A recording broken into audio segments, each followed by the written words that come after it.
In the world of Greek mythology, death came for everyone. Heroes who had slain monsters and defied gods, kings who had ruled vast empires, warriors who had survived decades of battle, all of them eventually crossed the same threshold. Death was not an end of existence, but it marked a crossing from which no soul returned. The Greeks imagined an afterlife as real and structured as the world above, a vast realm beneath the earth where the spirits of the dead would wander for eternity. This was the Underworld, the domain of Hades, lord of the dead. It was not simply a place of punishment, though the wicked suffered there in ways that made mortals tremble to hear described. It was a complete kingdom with its own geography, its own laws, and its own inhabitants, both divine and mortal. Rivers marked its boundaries. Judges weighed the deeds of every arriving soul. Guardians prevented escape. And at its centre sat a throne from which the ruler of the underworld administered his domain. The living were not meant to enter this place. The boundary between life and death was not made to be crossed in both directions. Yet throughout the ages, a small handful of mortals had dared to make the descent. But why would Orpheus, the greatest musician who had ever lived, descend into the land of the dead? What could drive Psyche, a mortal woman of extraordinary beauty, to seek out Persephone in her dark throne room?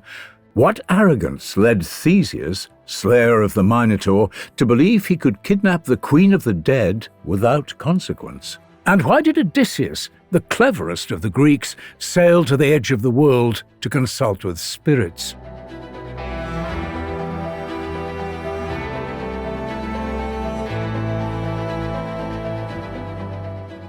Each would face the rivers that divide the worlds, each would walk paths that mortals were never meant to tread, and each would learn that while the boundary between life and death can be crossed, it can never be crossed without a cost. But before we follow these heroes into darkness, we must first understand the realm they entered. Who was Cerberus, the three-headed beast that guards the gates of death? Why must souls pay Charon, the ferryman, to cross the river Styx? And what did Sisyphus do to earn an eternity pushing a boulder up a hill? I'm David Rintoul. This is Deep Dive History, the podcast where we explore the myths, the empires, and the people that have shaped our world. And you're listening to Episode 4, Tales from the Underworld.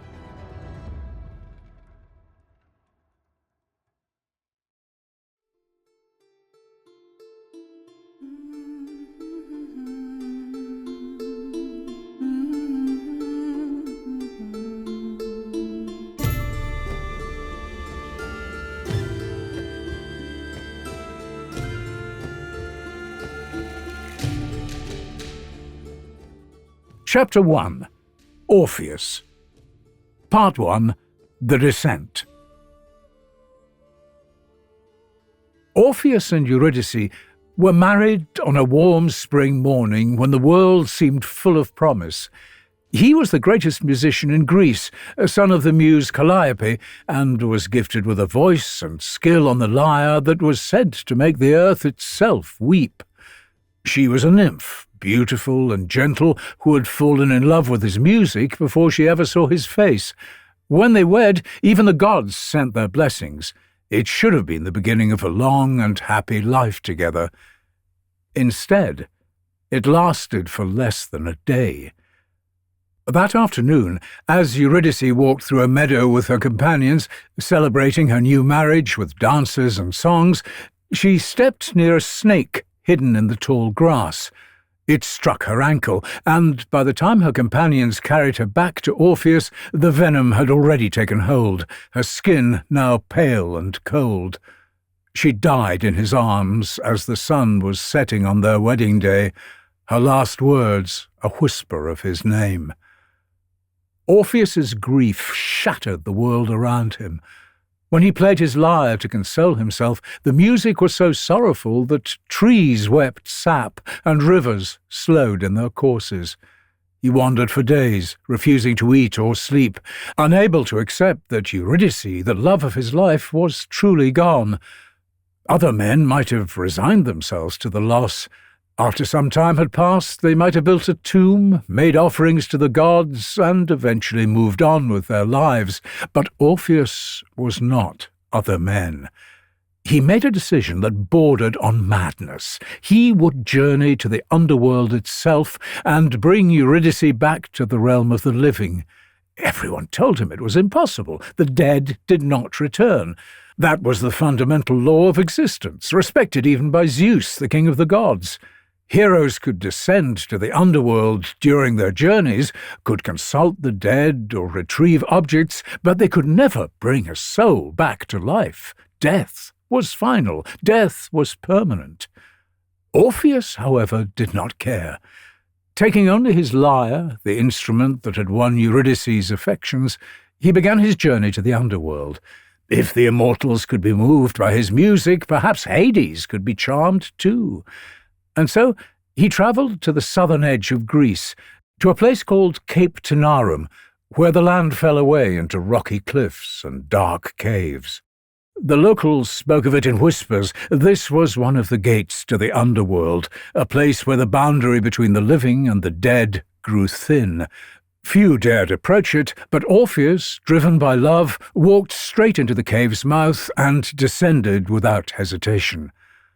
The path led down into darkness. The air grew colder with each step, and the sounds of the living world, of birds, wind, and distant waves, faded behind him. Orpheus kept one hand on the cave wall to guide himself, the other clutching his lyre. The darkness was absolute. There was no light, no sense of how far down he had travelled, only the endless spiral of darkness and cold. Then he heard it, the sound of rushing water. The passage opened into a vast cavern, and Orpheus found himself standing on the shore of a river unlike any in the mortal world.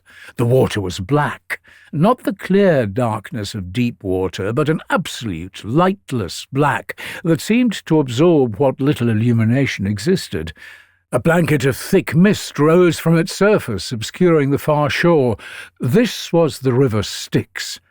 Every man in Greece knew its name, learning of it from stories told since childhood. It was the boundary between the world of the living and the realm of the dead, the threshold that all souls must cross. The shore was crowded with spirits. Dozens of them, perhaps hundreds, stood or sat or wandered aimlessly along the black sand. They reached toward the water with translucent hands, crying out, begging for passage across the black river that never seemed to come. These were souls who had died without a proper burial, whose bodies had been left to rot in ditches or on battlefields, or whose families had been too poor to place the ferryman's payment in their mouths. Without that single coin, the obol that bought passage across the Styx, they were trapped here, condemned to wait on these shores for 100 years before the ferryman Charon took pity on them.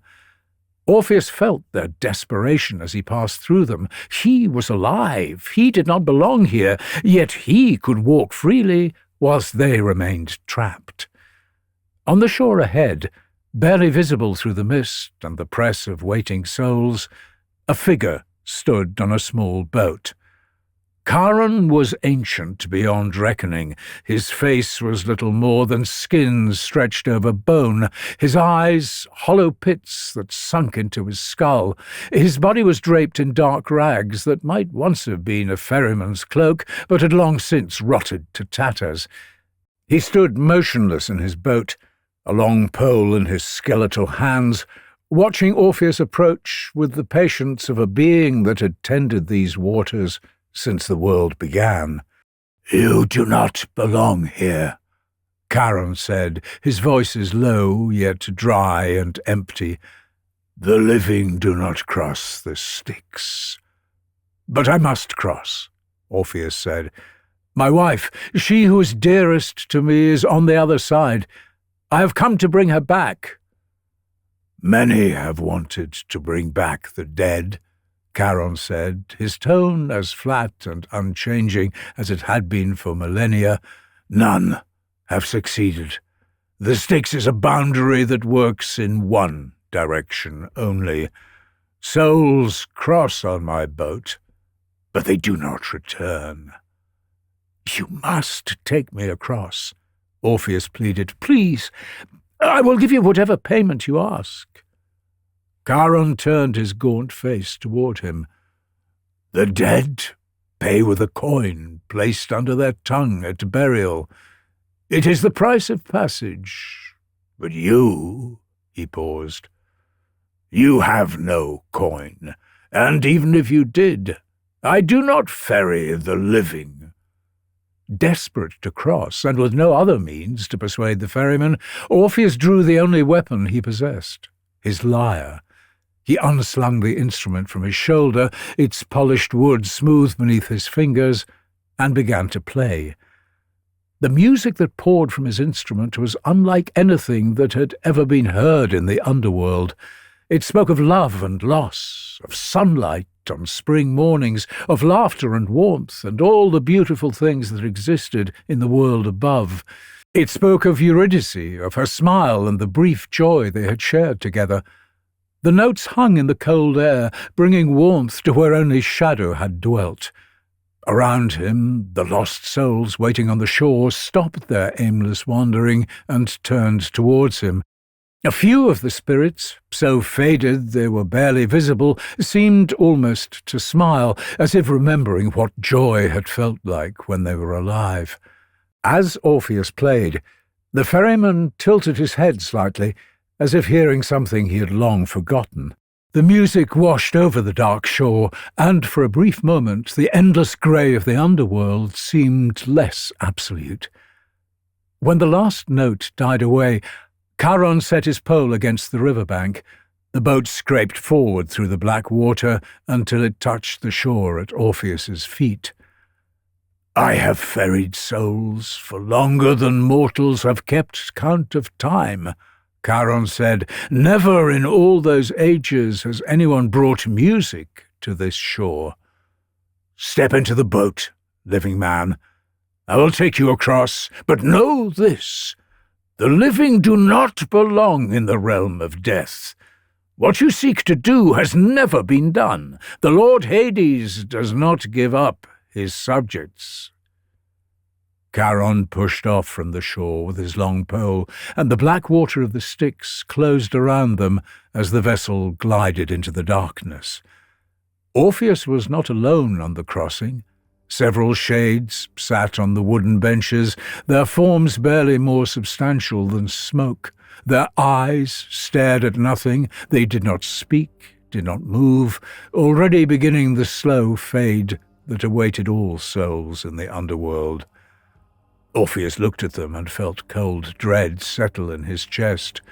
Would Eurydice be like this by the time he found her? Would she even remember him? One of the shades turned its head toward him, a man who had perhaps died only hours before.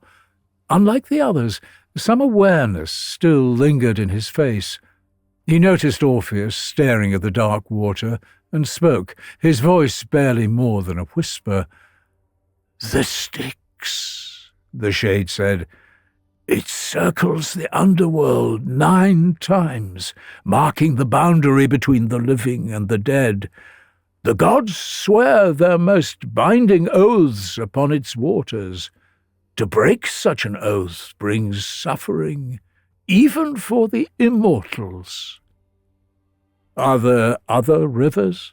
Orpheus asked, grateful for any knowledge of this realm. The shade nodded, pointing a translucent finger at a number of waterways branching off into the darkness. "There is the Acheron, the river of woe. Many souls enter through its waters. And that is Lethe, the river of forgetfulness. Souls drink from it to forget their mortal lives, to ease the pain of what they have lost. Some drink willingly, others are made to drink before." The shade trailed off, uncertain. "Before what?" Orpheus asked. "Before rebirth, some say, though that is a mystery even the dead do not fully understand." In the distance, a deep orange glow pierced through the mist. "Pyriphlegethon," the shade whispered, "the river of fire. It flows down to the deepest regions where the wicked are punished, and next to it lies Cocytus, the river of lamentation. You can hear it sometimes, filled with the wailing of those who suffer." Orpheus shuddered, and, as if in response, a distant sound drifted across the water, a chorus of screams and moans. The vessel eventually reached the far shore, scraping against the muddy bank.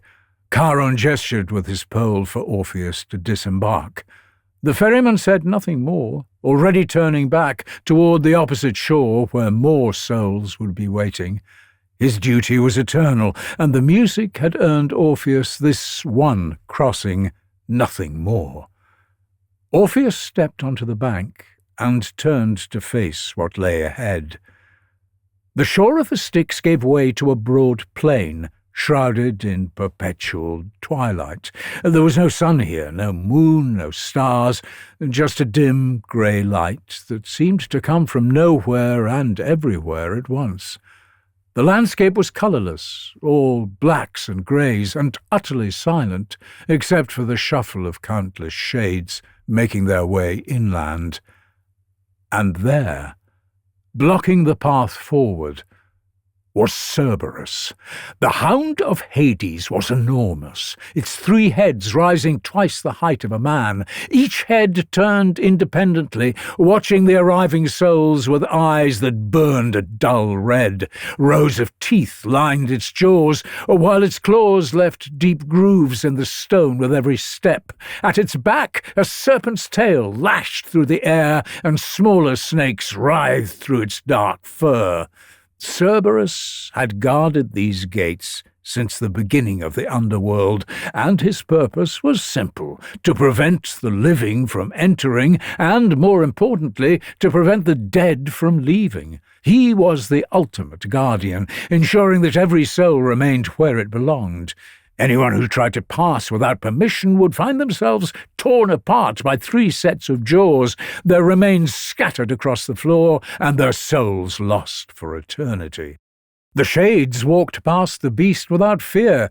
They were entering, moving deeper into the realm of the dead, as they were meant to, and Cerberus paid them no attention. But when Orpheus approached, all 3 heads swiveled to fix on him. The hound knew what stood before it, a living man, breathing warm with life. A low growl rumbled from 3 throats, and the creature tensed, preparing to strike. Orpheus did not run. He had faced death itself by coming here. A guardian, no matter how terrible, would not turn him back now. Instead, he lifted his lyre and began to play. The music was different this time. Not warm and joyous, but gentle.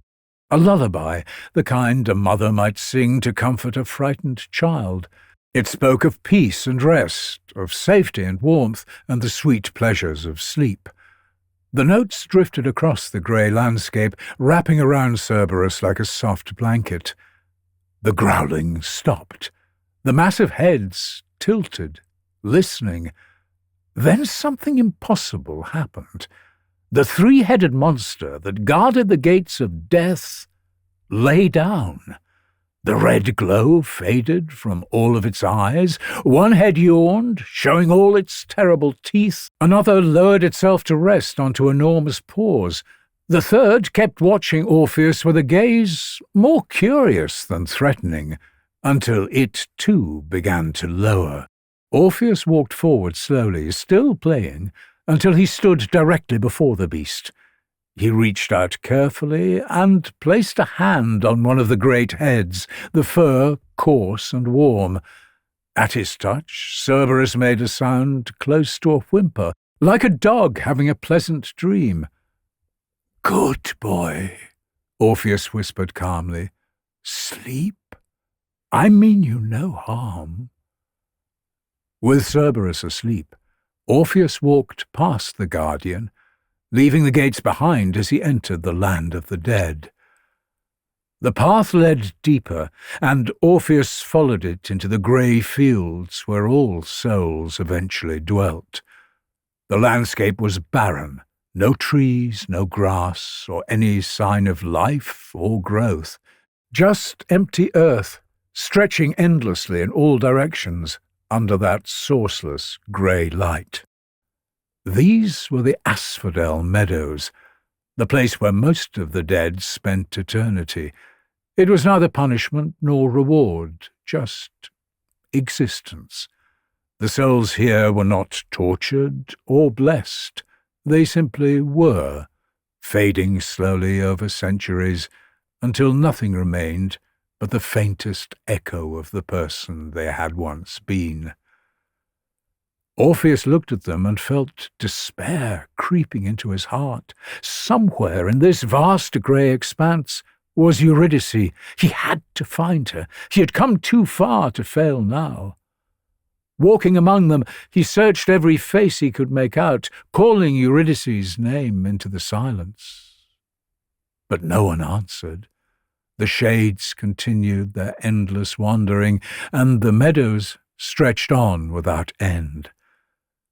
How long he searched, he could not say, for time felt different here, but eventually, through the mist, he saw an ominous structure, tall and dark, rising from the flat grey landscape ahead.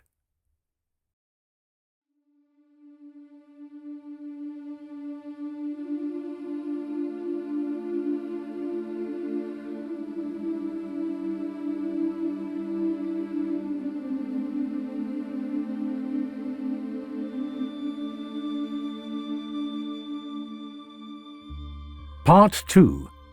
The Judges of the Dead.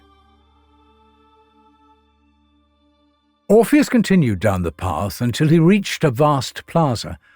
Souls were gathering there, forming lines that stretched so far back that he could not see their end.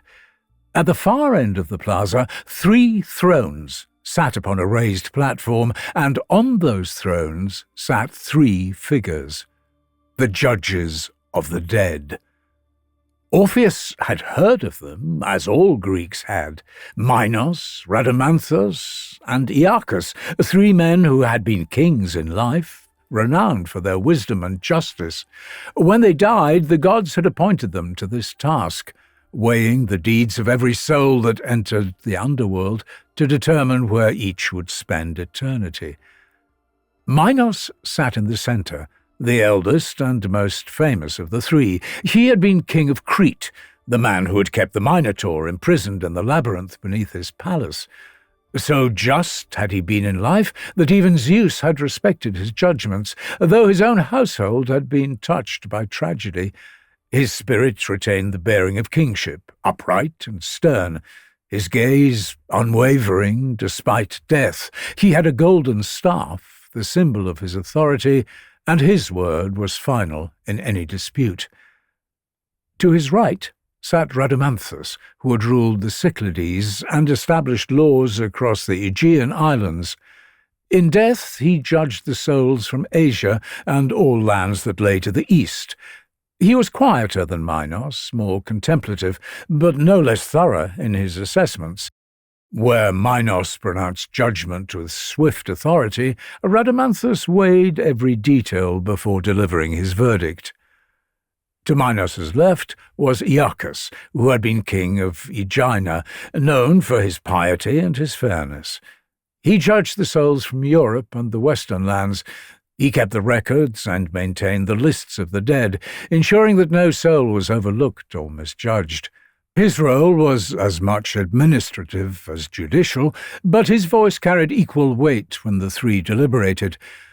Orpheus watched as souls approached the platform one by one. Each stood before the judges, and, through means Orpheus could not quite perceive, the 3 kings examined them. They did not ask questions or demand testimony. They simply looked upon each soul, and within moments knew everything they needed to know. Every deed from birth to death lay open before them, every kindness shown, every cruelty committed, the entire arc of a life compressed into moments.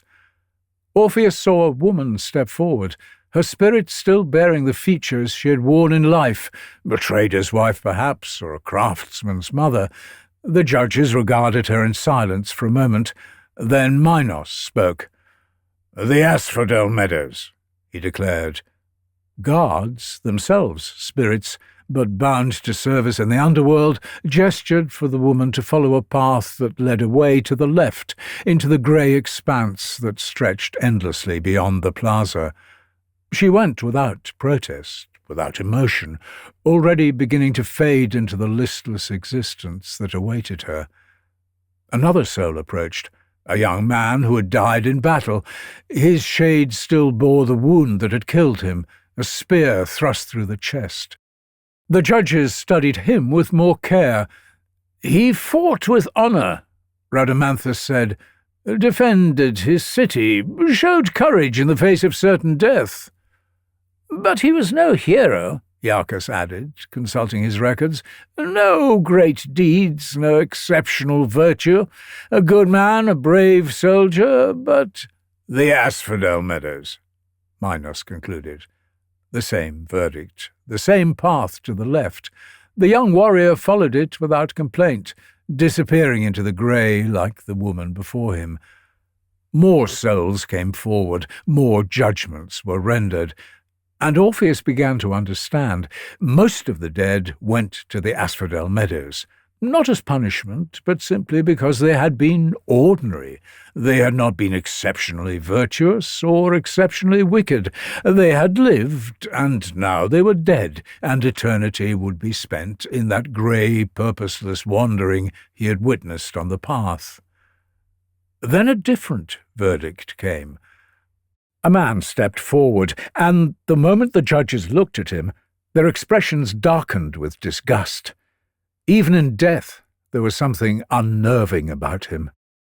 "A kinslayer," Minos said, his voice cold with judgment. "Murdered his own brother for an inheritance. Then fled to a temple and swore false oaths to Artemis," Rhadamanthus added, "defiled her sanctuary with lies." "The gods themselves demand his punishment," Iacchus said, making a mark in his records that looked different from all the others. Finally he spoke the judgment. "Tartarus!" The man's spirit began to scream before the guards even touched him, understanding the eternity of punishment that awaited. The guards seized and dragged him, kicking and screaming, towards the downward path. "I did not mean to," he wailed. "He provoked me. The goddess will forgive me." But the judges had already turned away. The gods did not forgive kinslaying. The gods did not forgive those who defiled their temples. The man's screams grew fainter as he was pulled into the depths, down towards the red glow of the river Pyriphlegethon. Orpheus felt a cold dread settle over him as he imagined what awaited the kinslayer. To be sent to Tartarus required more than simple cruelty or selfishness. It required crimes that violated the most sacred laws, the spilling of family blood, the desecration of holy places, lies sworn in the names of gods.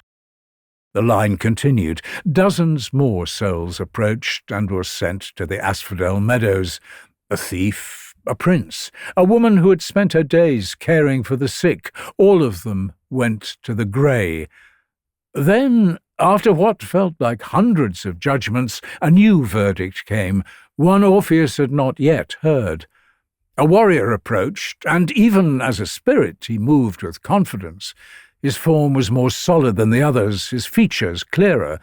The judges straightened slightly when they saw him, their expressions turning from indifference to ones of respect. "Thestor, son of Laertes," Minos said, then paused, studying the warrior's shade more carefully. "No, grandson of Hermes. The blood shows clearly." "That explains the courage," Rhadamanthus observed. "Divine lineage carries weight even in death. He fought at Troy, died defending the ships when the Trojans nearly burned the fleet." "His deeds were worthy regardless," Iacchus added, "but the god-blood ensures his place." "Elysium," Minos pronounced. A murmur ran through the watching spirits. The closest thing to a reaction Orpheus had heard from the dead. The warrior spirit seemed to brighten slightly, to gain substance. Guards approached him with what looked like deference and gestured toward the path that led away to the right. Orpheus could see it more clearly now, the path to the Elysian fields, where the grey light gave way to something warmer, where colour existed and the sound of joy and laughter could be heard. Paradise for those who had earned it through glory, through deeds so great they transcended ordinary mortality. But it was rare. For every soul sent to Elysium, hundreds, perhaps thousands, went to the meadows, and for every one sent to Tartarus, tens of thousands went to the grey. Orpheus watched the plaza for what could have been hours or could have been days. Time had no meaning here. The lines never shortened. The souls simply kept coming, an endless procession from the world above. Finally, when he could bear it no more, Orpheus approached the platform himself, unsure whether he should wait in line or simply pass by. He was not dead. He had not come to be judged. But the judges noticed him immediately, all three heads turning towards this living man in their realm. "Orpheus," Minos said without hesitation, "we know why you have come." "You seek to retrieve Eurydice," Rhadamanthus added, "a soul who belongs here, who has been judged and sorted according to our laws." "We cannot help you," Iacchus said. "The dead do not return to life. That is not within our authority to grant." Orpheus had known this would be their answer.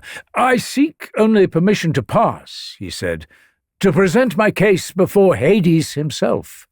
Will you allow it?" The three judges conferred in whispers. Then Minos spoke again. "You are alive. You do not belong in this realm. By rights, we should turn you back." He paused. "But you have already passed Charon and Cerberus. Your music has earned you that much. We will not stop you from continuing." "Thank you," Orpheus said.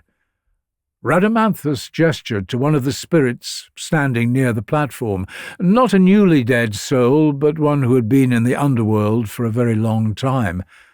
The spirit approached, more substantial than most, still bearing the features of the old man he had been in life. "This is Linos," Rhadamanthus said. "He served the temples in life, and now he serves here, guiding those few souls who have business in the deeper regions. He will show you the path to the palace. The route passes near Tartarus. You will see things that mortals were not meant to witness. I warn you now, do not stray from the path, and do not linger. The Lord Hades does not appreciate visitors wandering his realm." Linos bowed slightly to Orpheus, his expression neutral. "Follow me, living one. The path leads downward." Orpheus thanked him and stepped past the platform. The grey light began to fade almost immediately as they descended. The air grew heavier, and from somewhere far below, screams echoed up through the darkness.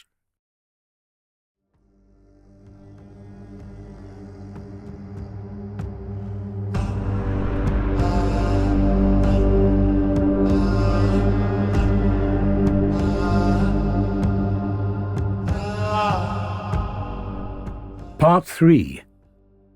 Tartarus.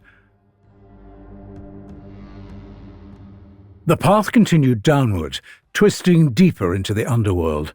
The grey light disappeared entirely, replaced by a dull red glow that pulsed from the depths below.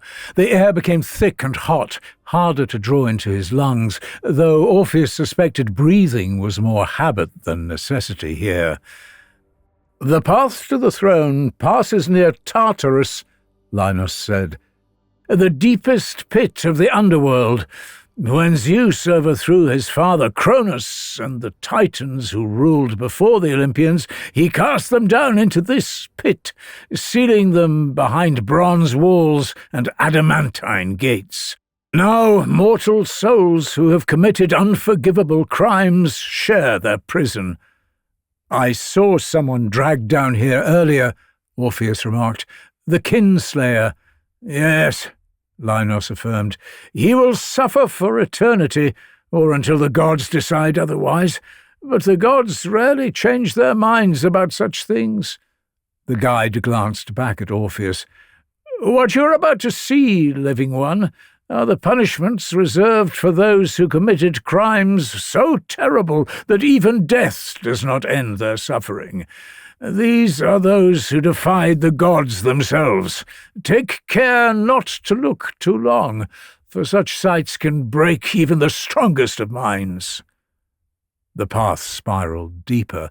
The heat grew intense, pressing against Orpheus's skin. The screams were constant now, layering upon themselves until individual voices merged into a single chorus of agony. The red glow ahead pulsed brighter with each turn, and with it came the smell of sulphur and burning flesh. Then the narrow path opened suddenly onto a precipice, and Tartarus lay spread before him. It was an abyss, a chasm so vast that its bottom disappeared into darkness. The river Pyriphlegethon carved through the depths far below, its waters burning with actual flames, flowing like liquid fire and illuminating the scene in flickering red light. And in that light, Orpheus saw the damned. The first figure he noticed was a man pushing a boulder up a slope. He was bent over with the effort, his spirit straining against the massive stone as he forced it upward inch by painful inch. The slope was steep, the boulder enormous, but the man continued anyway, his arms shaking from the effort. But just as he reached the top, when he was only a few more feet from the summit, the boulder slipped from his grasp. It rolled backward, gaining speed, crashing down the slope to settle at the bottom exactly where it had started. The man stood at the top for a moment, his shoulders hunched, his chest heaving, staring down at the stone. Then, with a resigned look on his face, he began the slow and miserable walk back down to the bottom to start all over again.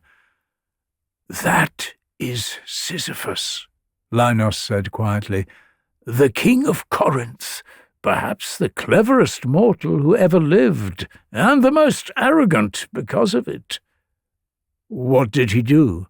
Orpheus asked, unable to look away from the terrible scene. "He cheated death. Not once, but twice." Linos paused, watching the man begin to push the boulder up the hill again. "The first time, when Thanatos, Death himself, came to claim him, Sisyphus was ready. He pretended ignorance, asking Thanatos how exactly mortal souls were meant to be bound for the journey to the underworld. Death, always proud of his work, brought out the chains he used to bind souls and began to explain. Sisyphus asked if he could see how they worked, and Thanatos, pleased that someone had finally shown interest in his work, was happy to oblige.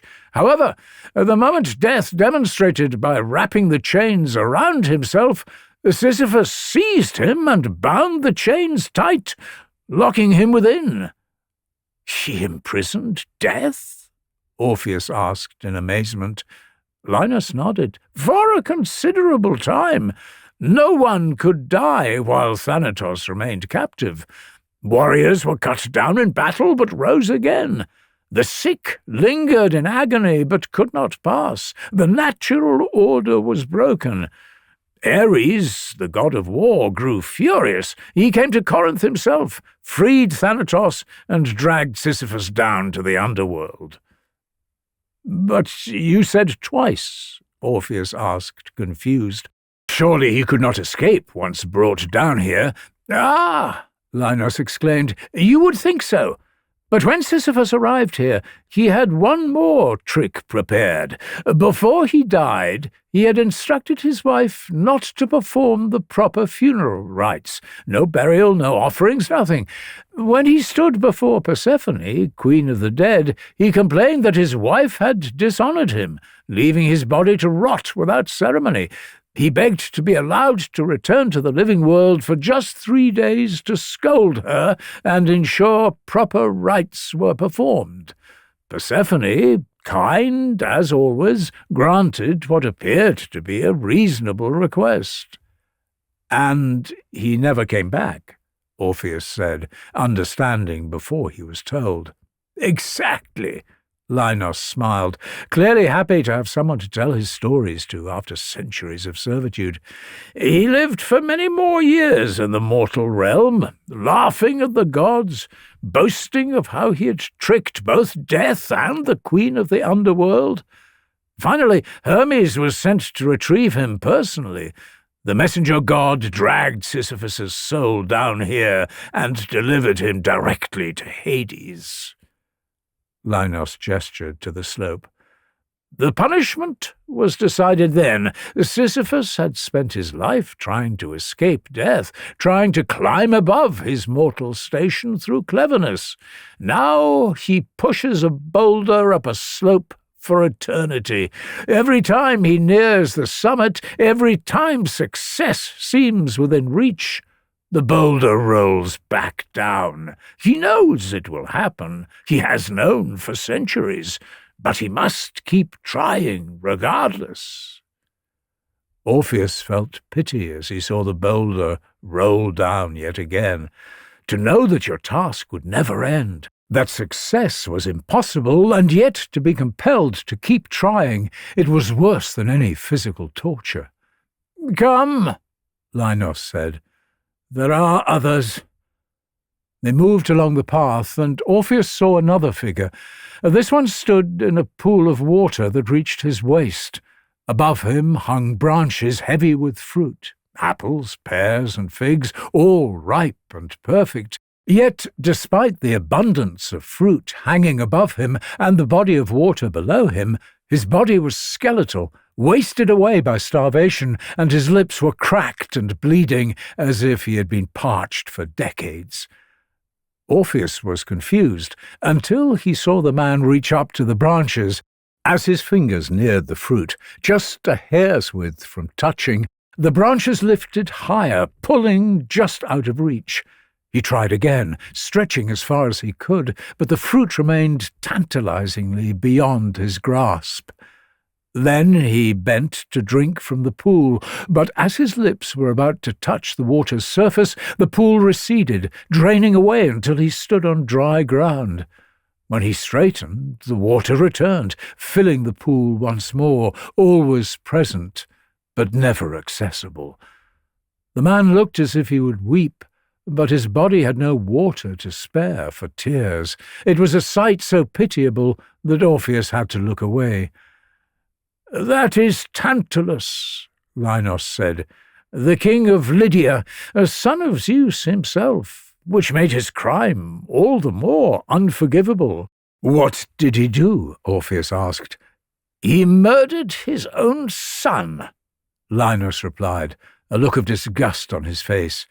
"Pelops was the boy's name. He butchered him, cooked his flesh, and served it to the gods at a feast.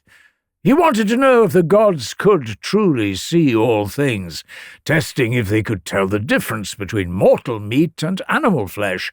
It was the worst offense imaginable, killing his own child and attempting to trick the gods into cannibalism." Orpheus looked at him in horror.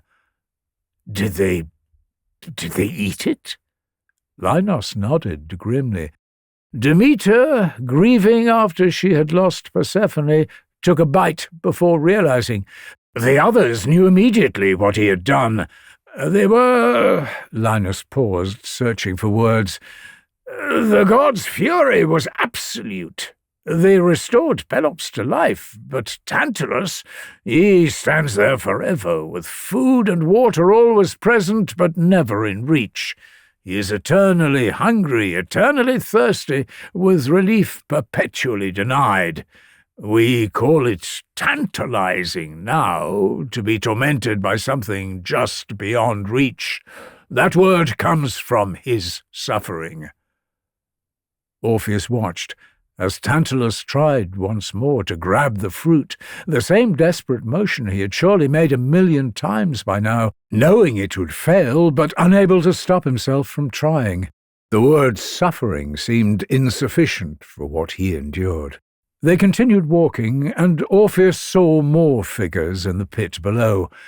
49 women, all working together, pouring water from jars into a massive vessel. But as quickly as they poured, the water leaked out through countless holes in the vessel's sides and bottom, splashing uselessly onto the ground below. The women worked tirelessly, filling their jars from a pool, pouring them into the vessel, and watching the water drain away. Over and over they repeated their task. The vessel could never be filled, yet they could never stop trying. "The Danaides," Linus said before Orpheus could ask, "the daughters of Danaus, king of Argos." "What was their crime?" Orpheus murmured, wondering what offence could have cursed so many to this fate. "Murder," Linus said. "On their wedding night, 49 of them killed their husbands while the men slept." Linus gestured to the women below. "Their father had arranged marriages to the 50 sons of his brother, Aegyptus, but he feared his brother's sons would kill him and take his kingdom, so he gave each daughter a dagger and commanded them to slit their new husbands' throats. Only one daughter, Hypermnestra, refused, letting her husband live because he had shown her respect and kindness." "And the other 49 are punished for obeying their father?" Orpheus asked. "They are punished for murder," Linus said simply. "The gods care little for mortal politics or family loyalty when sacred laws are broken. Marriage is sacred. Hospitality is sacred. They violated both, killing men who had been welcomed as husbands and guests. So they pour water endlessly, trying to fill what can never be filled, attempting to wash away blood that will never come clean. Their labor, like Sisyphus's, is eternal and futile." Orpheus watched them work for a moment longer before Linus gestured that they should continue. The path descended further still, deeper into Tartarus, where the heat grew more intense, the red glow of the pyrophlegathon brighter than ever. Then Orpheus heard screaming, different from the distant sounds of suffering that filled the pit. This was painful, agonized, the sound of a man in constant torment. He looked and saw what might have been the most horrific punishment yet. A figure was bound to a massive wheel. It spun constantly, wreathed in flames, and the man chained to it spun with it, his body burning and regenerating in an endless cycle of agony. "Ixion," Linus said with no pity in his voice, "king of the Lapiths. He committed 2 crimes that earned him this." "What could a man possibly do to deserve this?" Orpheus asked, both horrified and genuinely curious. "First," Linus began, "he murdered his father-in-law, pushed him into a pit of burning coals during what should have been a feast of reconciliation. He was the first mortal to spill kindred blood, and the gods shunned him for it. Only Zeus took pity, purifying him of the murder and even inviting him to dine on Olympus." Orpheus was shocked. "That sounds like mercy." "It was," Linos said in agreement. And Ixion repaid that mercy with betrayal. He lusted after Hera, Zeus's wife and queen of the gods. He tried to seduce her at Zeus's own table. Zeus, realizing what Ixion intended, created a cloud in Hera's shape to test him. Ixion, of course, lay with the cloud, thinking it was the goddess herself, then boasted about his conquest. Orpheus felt anger rise within him. He bragged about it? To Zeus's face, Linus continued. His arrogance was absolute. He gestured to the spinning wheel. So Zeus bound him to that wheel, set it aflame, and sent it spinning forever. Ixion burns, but does not die. He spins, but cannot stop. He screams, but no one answers. That is what becomes of those who violate the sacred laws and lust after the gods. They walked further, and Orpheus was unsure how much more he could endure. These punishments he knew with certainty would haunt him for the rest of his life. As he continued to walk, the path finally began curving upwards, the screams growing more distant as he was led out of this terrible place. But as they began their ascent, Orpheus became aware of other presences in Tartarus, figures that moved through the pit with purpose, overseeing the punishments, ensuring they continued without interruption. They were women, or at least had been once, but now they were something else, something terrible. Their skin was grey and withered, stretched tight over bone. On their head was not hair, but living snakes, writhing and hissing around their faces. Their eyes wept blood continuously, leaving red trails down their cheeks. They wore black robes that seemed to be made of shadows, and in their hands they carried studded whips, dripping with the blood of their victims. "The Furies," Orpheus whispered. "The Erinyes," Linus corrected, using their older name. "Born from the blood of Uranus, when Cronus castrated him and cast his severed parts into the sea. They are older than the Olympian gods, even Zeus himself. They enforce the most sacred laws, the murder of kin, the breaking of oaths, and the violation of hospitality. They pursued Orestes for killing his mother. They hounded the Danaids until they were imprisoned here. They are merciless, unstoppable, and they do not forgive." One of the Furies turned her head, and Orpheus felt her gaze fall upon him. Her blood-weeping eyes fixed on him with an intensity that made him want to run. She took a step toward the path where he stood. "Do not meet her eyes," Linus said urgently. "You have committed no crime that concerns them, but they do not appreciate the living walking in their domain. Move quickly." Orpheus tore his gaze away and hurried after Linos. Behind him he could hear the Fury's footsteps, the hissing of her snake hair, but she did not follow further. After a moment the sounds faded, and when Orpheus dared to glance back, she had returned to her post, watching over the damned with eternal vigilance. "They never rest," Linos said as they continued. "They never forget. If you committed kinslaying or broke a sacred oath, they would pursue you to the ends of the earth and beyond.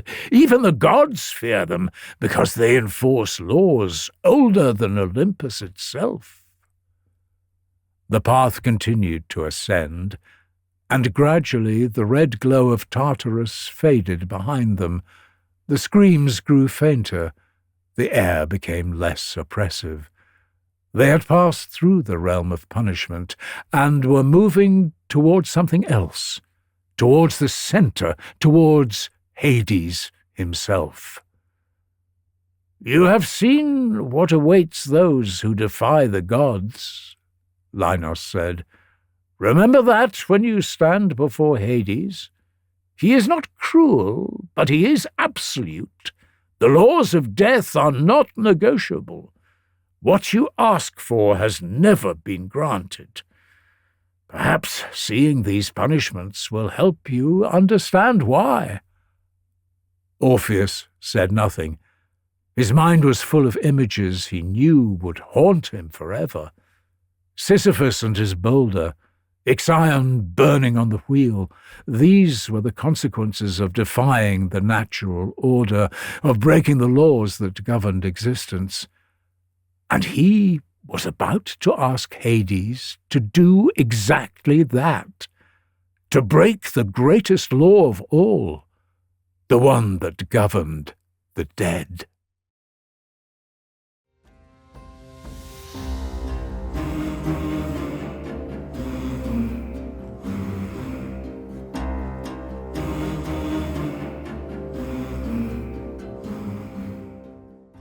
Part 4. Hades and Persephone. Despite the enormity of the task that lay ahead, Orpheus had come too far to turn back now. Somewhere in this realm was Eurydice, and his only hope of seeing her again lay ahead. The path led upward from the horrors of Tartarus, climbing back toward the grey plains. The red glow faded behind them, replaced by a different kind of light, cold and silver, like moonlight without a source. The air grew calm as they ascended, no longer heavy with heat and suffering. There was a stillness here, unlike anything in the world above, the quiet of a place where nothing lived and nothing would ever change. Linos gestured ahead, and Orpheus saw it rising from the grey landscape, the palace of Hades. It was built from black stone that absorbed light rather than reflected it. The walls rose to impossible heights, their tops disappearing into shadow above, with massive columns that flanked the entrance, each one carved from a single piece of obsidian. The gates stood open, revealing a courtyard beyond where torches burned with flames that gave no warmth. This was the heart of the Underworld, the seat of power in the realm of the dead. Linos stopped at the entrance. "This is where I leave you," he said. "I guide souls to this point, but no further. What happens beyond these gates is between you and the Lord of the Dead." "Thank you," Orpheus said, bowing his head slightly, "for showing me the way." Linos smiled. "I hope your music proves as persuasive as it was with Charon and Cerberus. You will need every advantage." He paused, then lowered his voice to a whisper. "If I could offer you one last piece of advice. His queen, Persephone, knows what it is to be taken from the world above. Perhaps she will be more amenable to your request." Before Orpheus could ask what he meant, Linos had turned and began walking back down the path, his spirit fading into the distance. Orpheus stood alone before the palace, and, despite fear building in his chest, he stepped forward. His goal was too close to give up now. The interior was vast and cold. Columns of black marble rose to support a ceiling so high it could not be seen. The floor was polished obsidian, reflecting nothing despite its mirror-like surface. More of those cold torches lined the walls, their flames casting everything in shades of blue and silver. The palace felt both grand and empty, a place built to impress, but devoid of warmth or life. Spirits moved through the halls, servants of the underworld, going about tasks Orpheus could not fathom. They paid him no attention, drifting past as if he were not there. Perhaps to them he was not there either, for the living did not belong in this place. At the far end of the great hall, raised on a dais of black stone, stood two thrones. They were carved from a single piece of dark rock. No cushions softened them, no decorations adorned them. They were seats of authority, not comfort, and upon them sat the rulers of the dead. Hades occupied the larger throne on the right. He was tall and imposing, his frame wrapped in robes the colour of midnight. His black beard was streaked with grey, his face pale as marble. A crown of dark iron rested upon his head, plain and unadorned, yet no one who saw it could doubt his power. His eyes were the most striking thing about him, not cruel or kind, but implacable, eyes that had witnessed countless souls pass through his realm, judging and sorting the dead for as long as death had existed. He was not a monster. He took no pleasure in passing judgment or overseeing the eternal suffering of those in Tartarus, but the natural order required death to have a lord, punishment to have an enforcer, and Hades fulfilled that role without complaint. Beside him sat his queen, Persephone, as different from him as spring from winter. Where he was stern and unyielding, she was contemplative and caring. Where he commanded respect through authority, there was something about her that made people give it freely. She wore robes of deep purple, her dark hair bound with a crown of asphodel flowers, the grey blooms that carpeted the meadows of the dead. Her skin was pale, and her eyes held depths that spoke of someone who understood both joy and suffering. "Orpheus," Hades said. His voice was deep and resonant, filling the vast hall. "We have been expecting you. Word travels quickly in my realm. The living man who charmed Chiron and put Cerberus to sleep with his music. You have impressed my subjects. Few mortals could claim as much." Orpheus bowed deeply, his lyre clutched in his hands. "Lord Hades, Queen Persephone, I have come to ask—" "We know what you have come to ask," Hades interrupted. "You seek Eurydice, your wife. You want her returned to life." "Yes, my lord," Orpheus said hopefully. "The answer is no," Hades said with finality. "The dead do not return to life. This is the fundamental law of existence, and I do not make exceptions." Silence followed. Orpheus felt the weight of that single word, no, crushing down upon him. "My lord, please," he said, his voice breaking, "let me at least make my case." "There is no case to be made," Hades said, though not unkindly. "I understand you loved her. I understand you grieve. But love and grief do not change the laws of death. Every mortal who has ever lived has lost someone. Every person in my realm has left someone behind who mourned them. If I granted your request, I would have to grant it for everyone. The boundary between life and death would dissolve. The natural order would collapse." Persephone leaned forward slightly in her throne, her dark eyes fixed on Orpheus. "Why did you come, truly?" she asked. Her voice was gentler than her husband's, but no less serious. "Did you believe we would simply hand her back to you? Did you think the laws of death meant nothing?" "I thought—" Orpheus struggled to find words.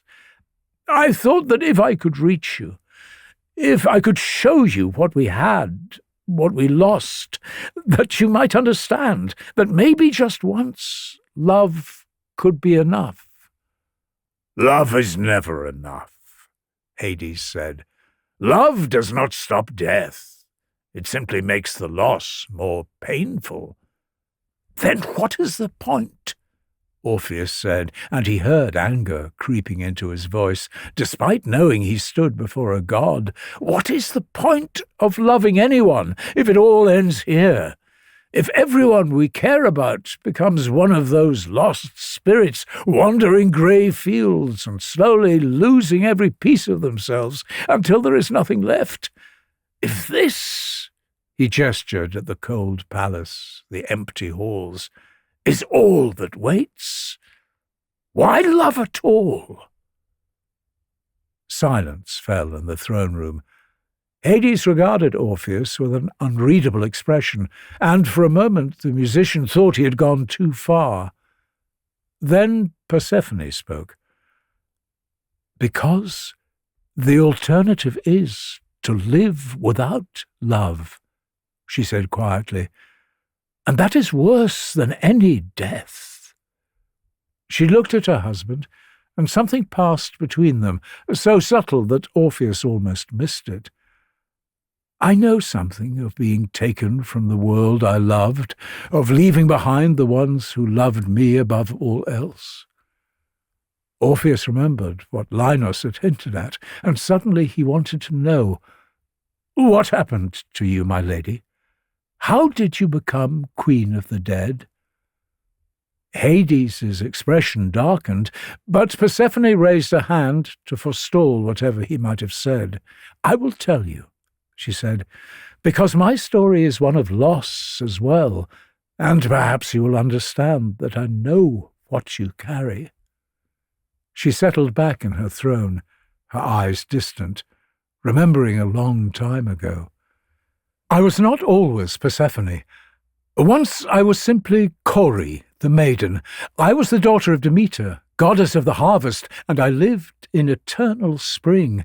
My days were spent in meadows, picking flowers and dancing with nymphs, knowing nothing of darkness or death or sorrow. My mother loved me more than anything in creation, and I loved the world she had made for me." Her voice grew calmer. "One day, I was in a meadow on the island of Sicily, gathering narcissus blooms with my companions. I saw a flower more beautiful than any I had encountered, so beautiful that it seemed to call to me. But when I reached for it, the earth opened beneath my feet." Orpheus found himself drawn into her story, the throne room fading around him as he imagined the scene she painted. "Hades emerged from that chasm," Persephone continued, glancing at her husband. "He seized me and pulled me down before I could scream. My companions rushed over to grab my arms, but it was too late. The earth closed above us, and I was brought here, to this realm of shadows. Everything I had known, sunlight, flowers, my mother's laugh, was gone." Orpheus turned to Hades. "Why? Why did you take her?" The king of the dead spoke for the first time since the story began. "Because Zeus, my brother and Persephone's father, decreed it. He decided I should have a queen, and that Kori was suitable. I did not ask her permission. I did not attempt to win her favor. I took her, as gods have always done." "My mother did not know," Persephone said. "For 9 days and nights she searched the world, calling my name and finding no answer. When she finally learned what had happened, that I had been taken to the Underworld with Zeus's permission, her grief turned to rage. She locked herself away for an entire year, and without the goddess of harvest, the world itself began to wither away. Crops died in the fields, trees bore no fruit, famine spread across the earth, and the mortals began to starve, an eternal cold settling in. "Zeus was forced to intervene," Hades added, his tone suggesting he still resented this. "He sent Hermes to retrieve Persephone and return her to her mother before all of humanity perished. But there was a complication," Persephone said, and now there was an edge to her voice, an acknowledgment of fate's cruelty. "Before I left, Hades offered me pomegranate seeds, 6 of them. I ate them willingly, not understanding what it meant." "The food of the underworld," Orpheus said, remembering old stories. "Eating it binds you here forever." "Yes," Persephone said, with a gentle sigh. So a compromise was reached. 6 months of each year I spent here, as Queen of the Dead. My mother grieves my absence, and nothing grows. The trees lose their leaves, and the world freezes over. The other 6 months I return to the surface, and Demeter's joy causes nature to bloom across the earth once again. A faint smile touched her lips, though whether from happiness or sorrow Orpheus could not tell. You mortals experience this as the cycle of seasons, autumn and winter when I descend, spring and summer when I return. She looked at Orpheus directly now. So you see, I understand what it is to be torn from someone you love. Even now my mother grieves for me, and I for her, and I have learned to exist between two worlds, maiden and queen, spring and shadow. I am both, and I am neither. Do you— Orpheus hesitated, glancing downwards as he spoke. Do you love him, after everything? Persephone was quiet for a long moment. I have grown to understand him, to respect the burden he carries. He is stern but not cruel. He enforces laws he did not create, and he has remained faithful to me over the years, which is more than can be said for most of the gods. She glanced at Hades, and something softened in her expression.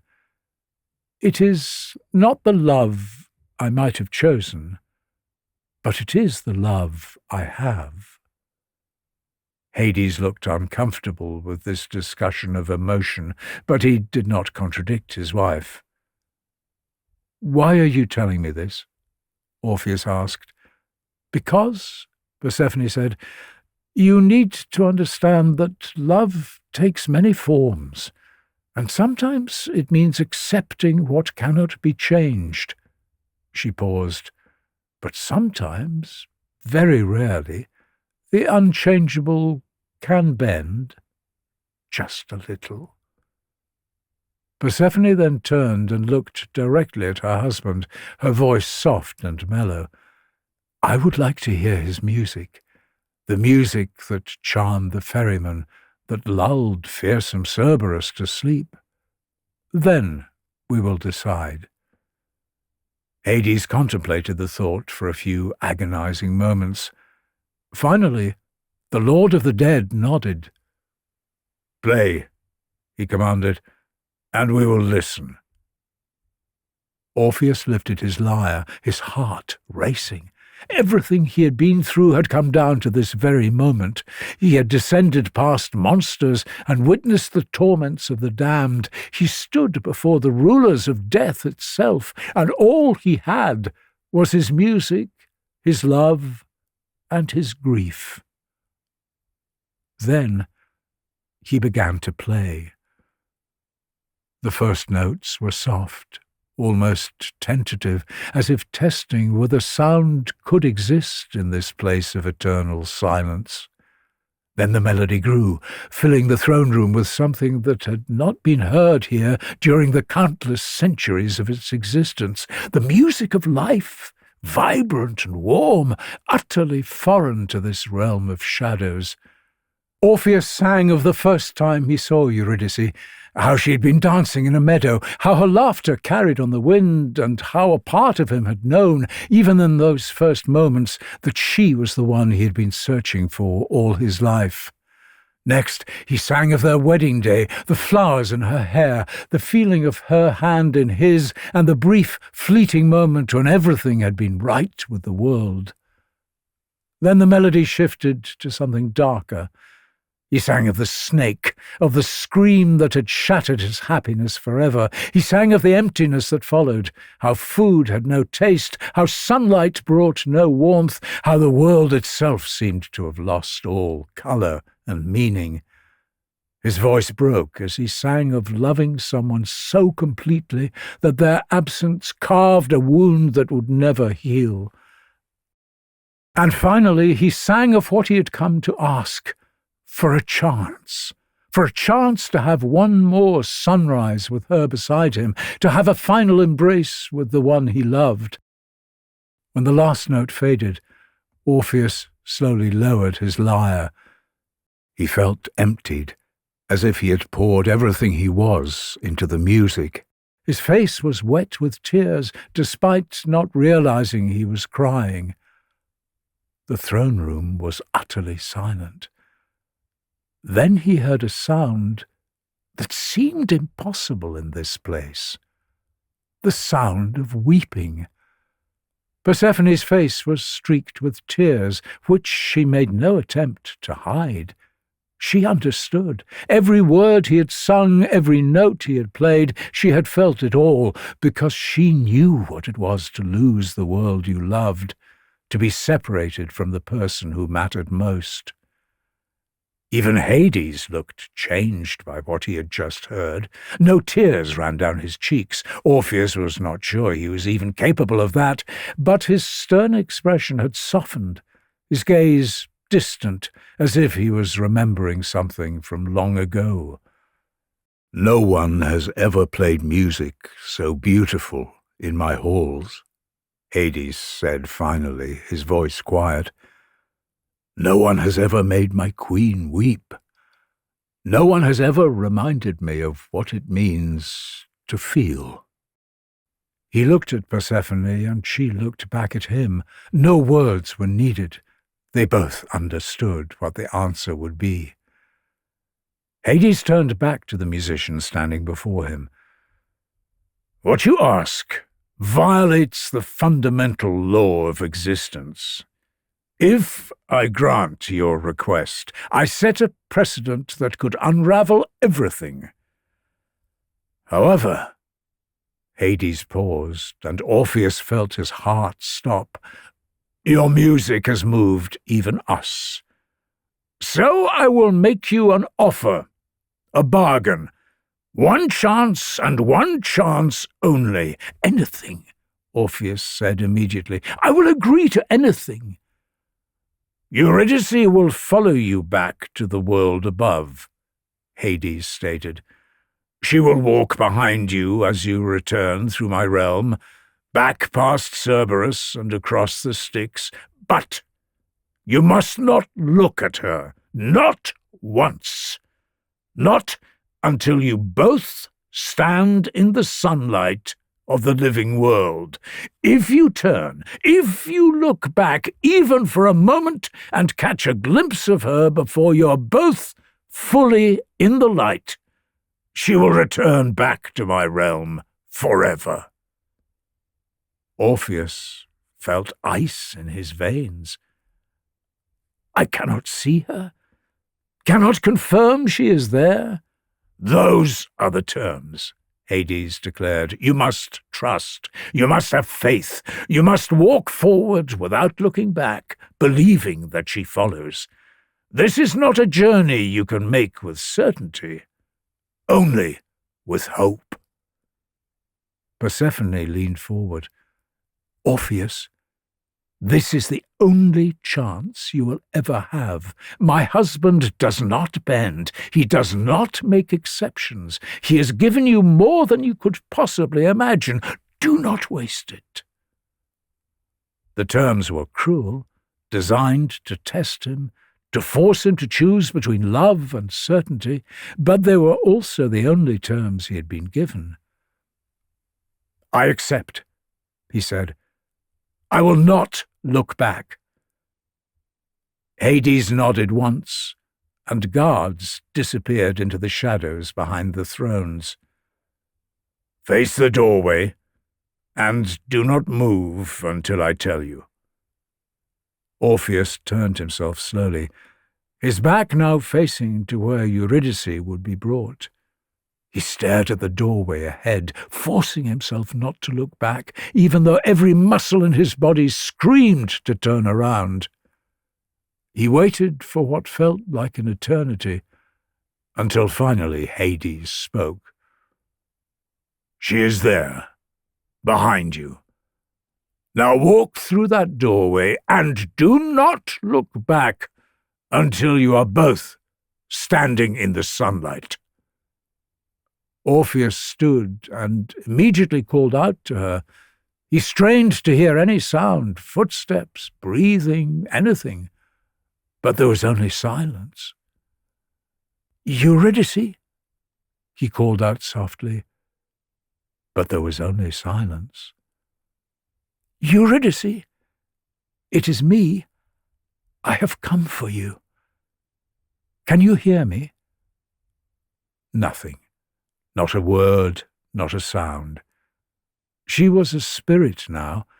Maybe she was too faded to speak, or could not understand what was happening.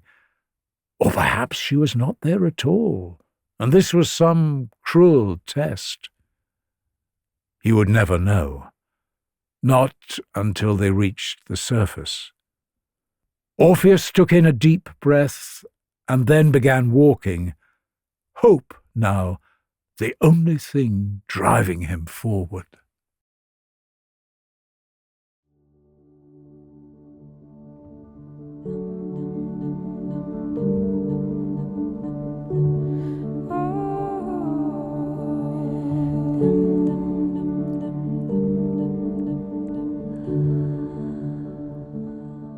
Part 5. The Ascent.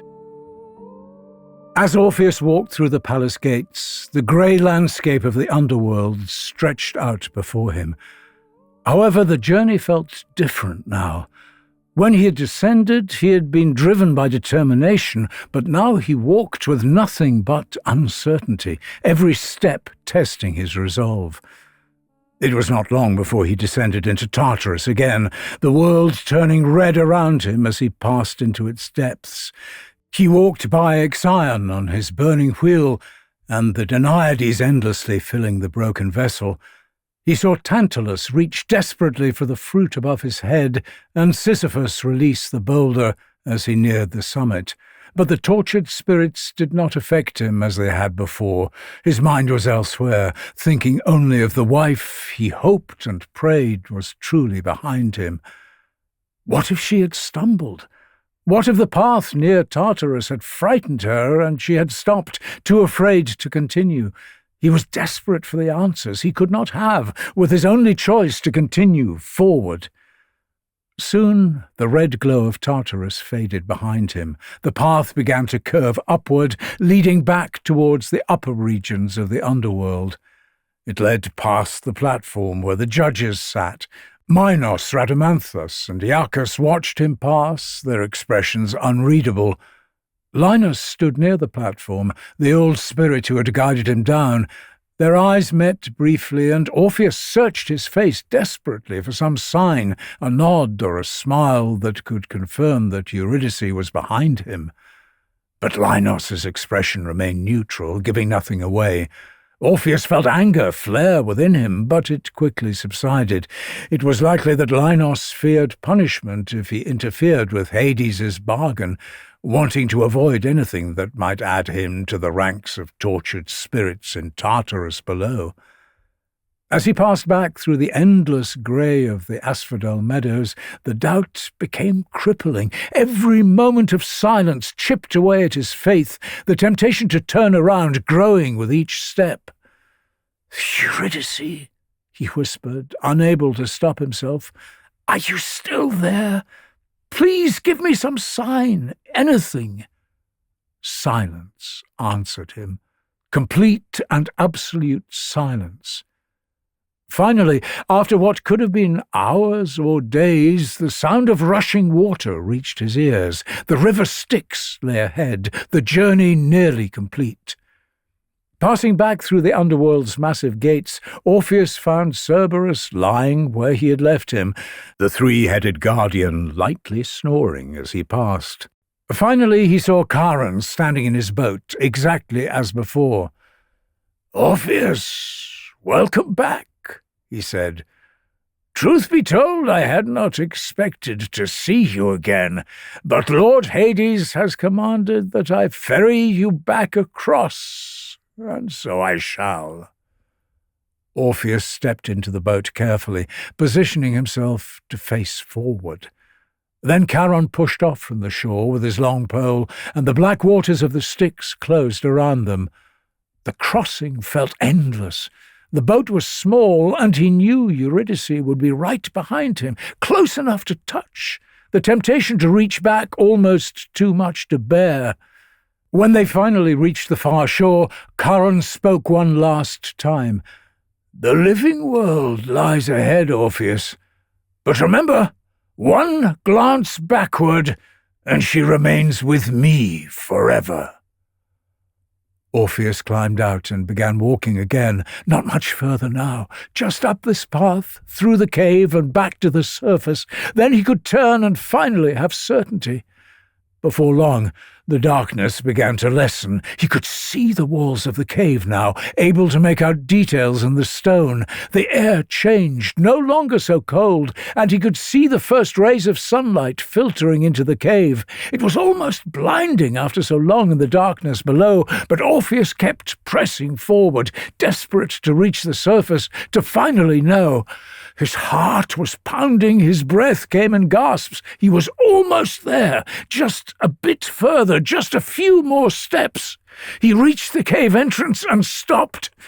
Ahead of him was sunlight, and it was more wonderful than he had remembered. It warmed his skin, it illuminated the world outside, with Orpheus sure he had never seen such vibrant colours in his entire life. The grass was a rich green, the sky a beautiful blue, the sounds of birds singing and leaves rustling filled the air. Orpheus stepped forward into the sun. He had done it. He had resisted every temptation, endured the doubt even as it threatened to crush him. Joy overwhelmed him. Against every rule of death he had succeeded. Eurydice was free, and they would have their life together, reclaiming all the years that had been stolen from them. He turned around, a smile on his face, ready to finally embrace his wife.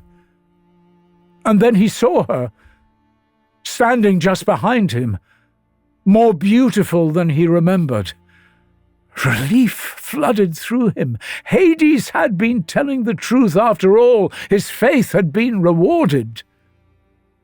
But Eurydice was not smiling. Her expression was one of horror. While he stood outside the cave, warm sunlight beating down on his back, Eurydice remained cast in shadow, still standing within the confines of the cave. One more step, and she would have been free, just one more step. But Orpheus had turned around too soon. "No," she whispered, and Orpheus felt his heart drop. "Orpheus, what have you done?" "Eurydice," he called out, reaching for her desperately. "Eurydice, I'm sorry. Please, do not leave me again." But she was already fading, being pulled back down into the darkness below. The rules had been broken, the condition violated. She belonged to Hades again, and there would be no second chance. "I love you," she said, her voice growing fainter. "I was there the whole time. I was following. You just had to wait a little longer. Just a few more steps." "Eurydice," Orpheus cried out, lunging forward. He tried to grab her, to hold on to her fading form, but his hands passed through mist. She was already gone, pulled back into the realm of death, returned to the grey meadows from which she had briefly escaped. The cave mouth showed only darkness now. Orpheus stood alone in the sunlight, his hands still reaching for something that was no longer there. He fell to his knees at the cave mouth, and the lyre he had gripped so tightly during his journey slipped from his hands onto the grass. He had been so close to bringing her back, to achieving what no mortal had ever done. But he had lost it all in a single moment of joy.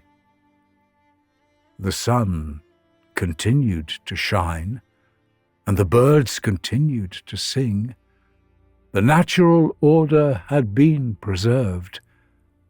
But Orpheus would bear this truth for the rest of his days, that nothing, not music, not faith, not love itself, could truly conquer death. If you're enjoying this episode, then we have some great news. There's plenty more to explore. By joining the channel membership and becoming a Deep Dive member, you get access to our entire catalogue of bonus content, exclusive episodes, and conversations with historians and industry experts. And if you've enjoyed today's story, then we have a bonus episode just for you. If you've ever wondered who created these Greek myths, then we have a bonus episode exploring exactly that, one dedicated to the most famous author of them all, Homer. Was he truly a blind poet from ancient Greece, or a myth himself? Did he write both the Iliad and the Odyssey, or were they the work of many storytellers across generations? Explore the academic debates, historical mysteries, and competing theories about the legendary figure who gave us these timeless epics by joining our channel membership and watching our bonus episode, Who Was Homer? We're also excited to announce the launch of Deep Dive Literature, where you can access a growing collection of classic audiobooks with custom artwork and on-screen text, allowing you to read along as you listen. From Robert Louis Stevenson's Dr. Jekyll and Mr. Hyde to Jane Austen's Pride and Prejudice, Deep Dive members get access to it all completely ad-free. If you'd like to unlock our entire catalogue of exclusive content and support the channel, hit the Join button and become a Deep Dive member, or head over to Patreon and sign up there. But for now, let's get back to the episode.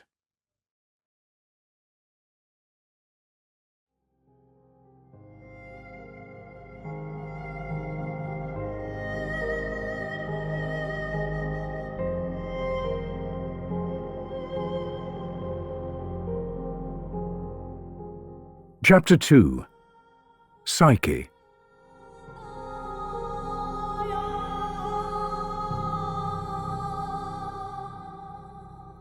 There once lived a mortal woman named Psyche, whose beauty was so extraordinary that it began to rival the goddess Aphrodite herself. Word of her loveliness spread across Greece, and soon people travelled from distant lands just to glimpse her face. They brought offerings of flowers and wine, bowing before her as if she were divine. Prayers that should have been spoken in Aphrodite's temples were now whispered at Psyche's door. Incense that should have burned on the goddess's altars were now lit in the mortal girl's courtyard instead. From her throne on Olympus, Aphrodite watched as her worshippers were stolen by a mortal girl, and her fury grew with each passing day. Finally, she summoned her son Eros, the god of desire, whom the Romans would later call Cupid. Eros controlled love among mortals with his enchanted arrows. A single strike would make anyone fall instantly in love with the first person they laid eyes upon, no matter how unsuitable the match. "Go to this girl, Psyche," Aphrodite commanded. "Use your arrows to make her fall desperately in love with the most hideous, wretched creature you can find. Let her beauty be wasted on a monster, and let her suffer for the worship she has stolen from me." But when Eros flew down to fulfill his mother's command and saw Psyche sleeping, he was struck by her beauty. He had made countless mortals fall in love, but had never in all his immortal existence felt the emotion himself. That changed the moment he saw her face. Unable to defy his mother openly, but unwilling to harm Psyche, Eros devised a plan. He began appearing in the dreams of priests and oracles throughout Greece, speaking to them in visions, commanding them to deliver a message. The message was always the same. Psyche must be taken to a mountain peak and left there as a bride for a powerful spirit who would come to claim her. Psyche's father, the king, was devastated when the oracle delivered this prophecy, but he dared not disobey the gods. And so, on the appointed day, Psyche was led up the mountain, dressed in wedding robes. Her parents wept as the procession climbed higher, and at the summit they left her alone on the cold rock, believing they would never see her again. Psyche stood trembling at the edge of the precipice, waiting for whatever bridegroom would come to claim her. But instead of footsteps, she felt a gentle breeze begin to stir around her. The west wind, Zephyrus, sent by Eros, lifted her carefully from the rocks and carried her down through the air into a hidden valley far below.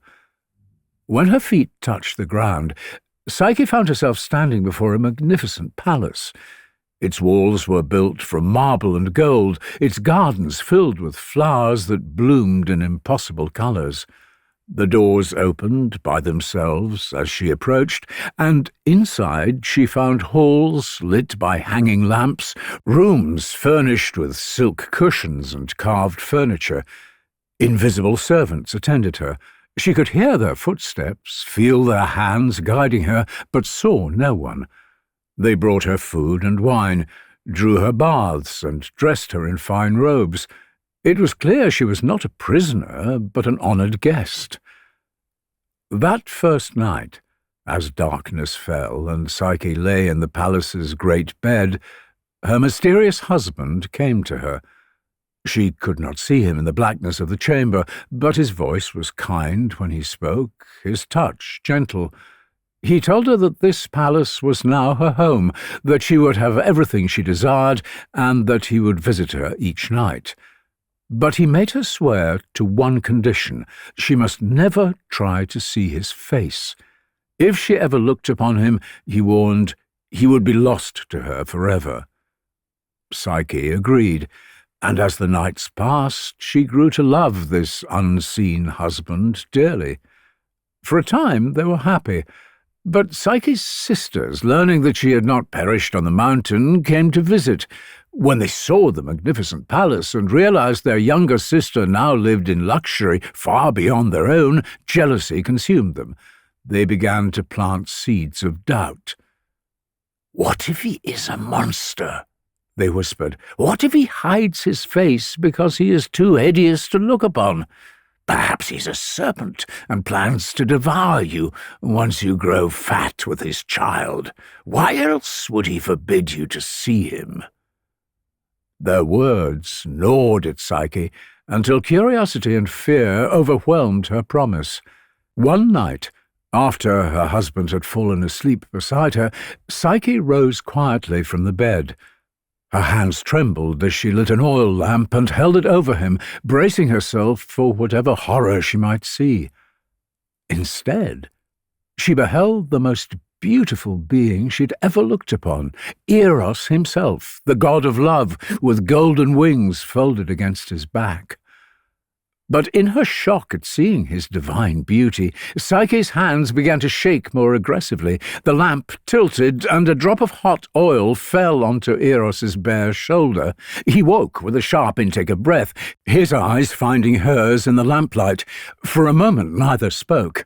Then his features hardened, not in anger, but profound sorrow. "You have broken your promise," he said quietly. "Love cannot survive without trust." His wings unfurled, golden feathers catching the lamp's glow, and without another word he flew from the chamber. Psyche ran to the window and watched helplessly as he disappeared into the night sky, becoming nothing more than a distant shape against the stars. The moment he vanished, the palace began to fade.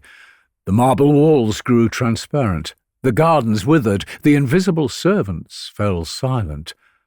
Within moments, Psyche stood alone in an empty valley with nothing but barren rock where the magnificent palace had been.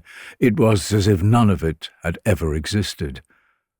Desperate to win back her husband, Psyche began searching for him. She travelled from city to city, temple to temple, begging for help at the altar of every god and goddess she could find. But none would assist her. Aphrodite's anger was well known, and none dared risk the goddess's wrath by aiding the mortal who had stolen her son's heart. Finally, With nowhere else to turn and no other hope remaining, Psyche presented herself at Aphrodite's own temple. She knelt before the altar and begged the goddess for mercy, for one chance to prove herself worthy of seeing Eros again. But Aphrodite had not forgotten her hatred for the girl who had stolen the world's attention away from her. "You dare come before me?" the goddess said, laughing in delight as her rival begged at her feet. "You, who stole my son's affections? Very well. If you wish to prove yourself worthy of a god, you will complete whatever tasks I set for you." The goddess devised a series of impossible labours. Psyche was forced to sort an enormous pile of mixed grains before dawn, to gather golden wool from a group of violent rams, and to collect water from an unreachable spring. Each time, through cleverness and unexpected help, ants sorting the grains, reeds telling her how to gather the wool safely, and an eagle fetching the water, she succeeded. Aphrodite's anger only grew with each success. Finally, she devised a task she was certain would kill the mortal girl. "There is one final labour," the goddess said, her beautiful face twisted with malice. She held out a small golden box. "Take this to the Underworld. Present yourself before Persephone, queen of the dead, and ask her to place a small portion of her beauty inside this box. Tell her it is for Aphrodite, who has exhausted her own beauty caring for her wounded son. Then return the box to me unopened. Fail in any part of this, and you will never see Eros again." Psyche took the box, sure this would be her end. Everyone knew that living mortals who descended to the underworld did not return. Aphrodite had finally given her a task that was not just impossible, but fatal. In despair, Psyche climbed to the top of a high tower, planning to throw herself from it. If she could not reach Eros in life, perhaps she could find him in death. But as she stood at the edge, the tower itself spoke to her.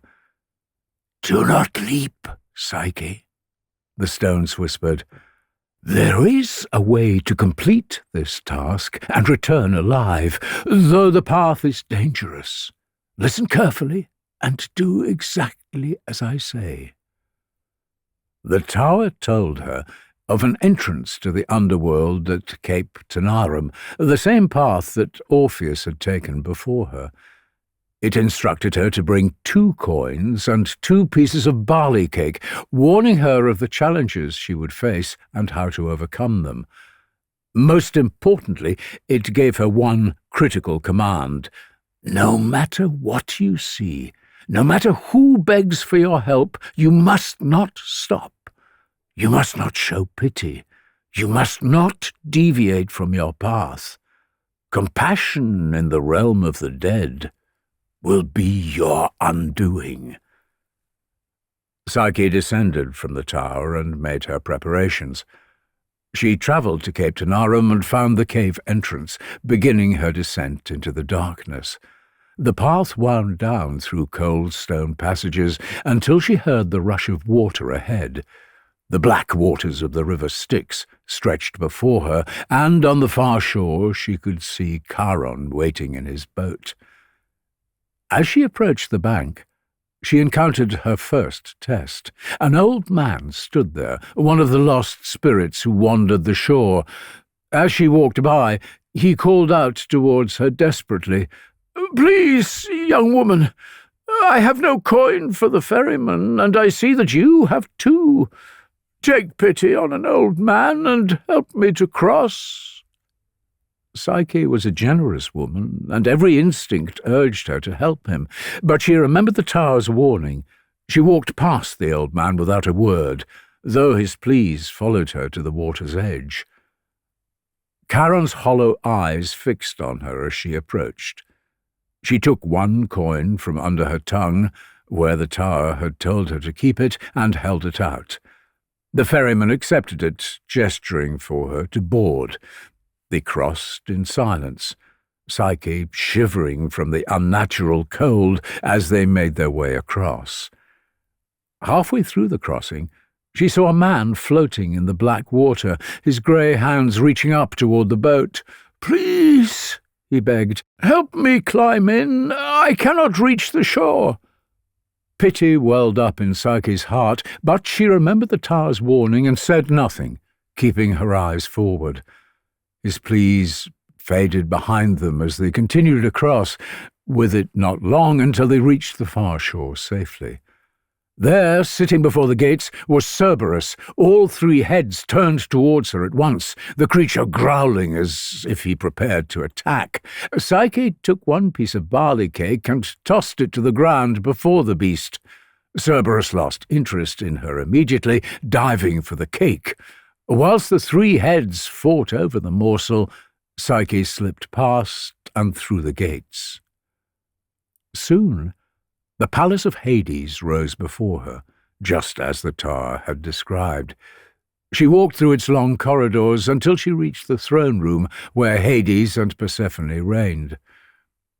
"My lady," Psyche said, addressing the Queen of the Dead directly, "Aphrodite sends me to request a small portion of your beauty. She has exhausted her own, caring for her wounded son."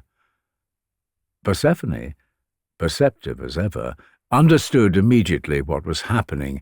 Aphrodite's test was a cruel one, designed to kill this mortal girl who had committed no crime, but being beautiful. Persephone took the box and disappeared into an inner chamber. When she returned, the box was sealed. "Give this to Aphrodite," she said, "and girl, be wise.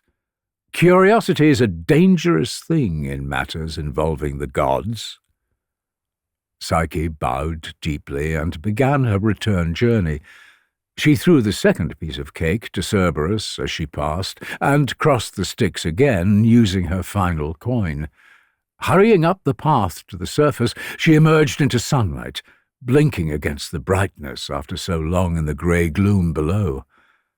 But as she walked away from Cape Tanarum, a thought began to form in her mind. A fragment of Persephone's beauty was somehow contained in this small box. It was so potent, so valuable, that Aphrodite herself wanted it to restore her own divine beauty. But what if Psyche used just a tiny portion herself? Surely if she appeared more beautiful, Eros would be more likely to forgive her betrayal. Just a small amount. No one would notice. She opened the box.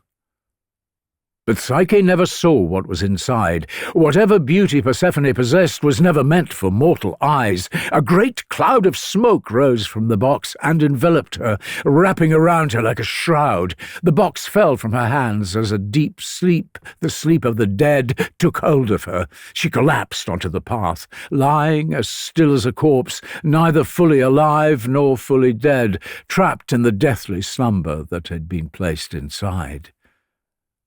She might have lain there forever, slowly becoming part of the earth, if Eros had not been watching from Olympus. His love for her had never truly faded, and seeing all she had endured to prove herself worthy of him, his heart finally softened. Descending from the sky with his golden wings, he knelt down beside her. "Oh, Psyche," he whispered, "you have suffered so much for loving me."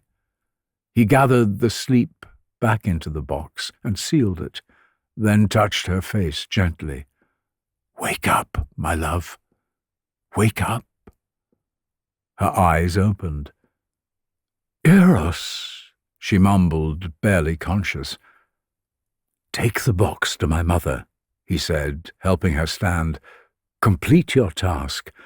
Then I will make you my wife properly, with Zeus's blessing, before all of Olympus." Psyche delivered the sealed box to Aphrodite. The goddess, her final task defeated, could find no reason to keep the young couple apart any longer. Eros brought Psyche before Zeus and the assembled gods, and there, in the halls of Olympus, they were married properly. Zeus himself gave Psyche ambrosia to drink, making her immortal so she could remain with Eros forever. And Aphrodite, seeing that her son's happiness depended on this mortal girl, finally accepted her as a daughter. And so it was that Psyche, whose name means soul, would become a goddess. In her union with Eros, love and soul would now be forever linked, with their child Hedone, the goddess of pleasure, bringing joy to mortals across the earth.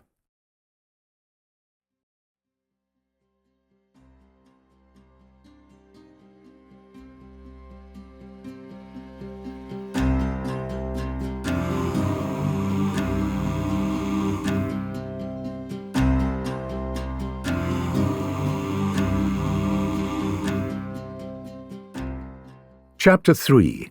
Heracles.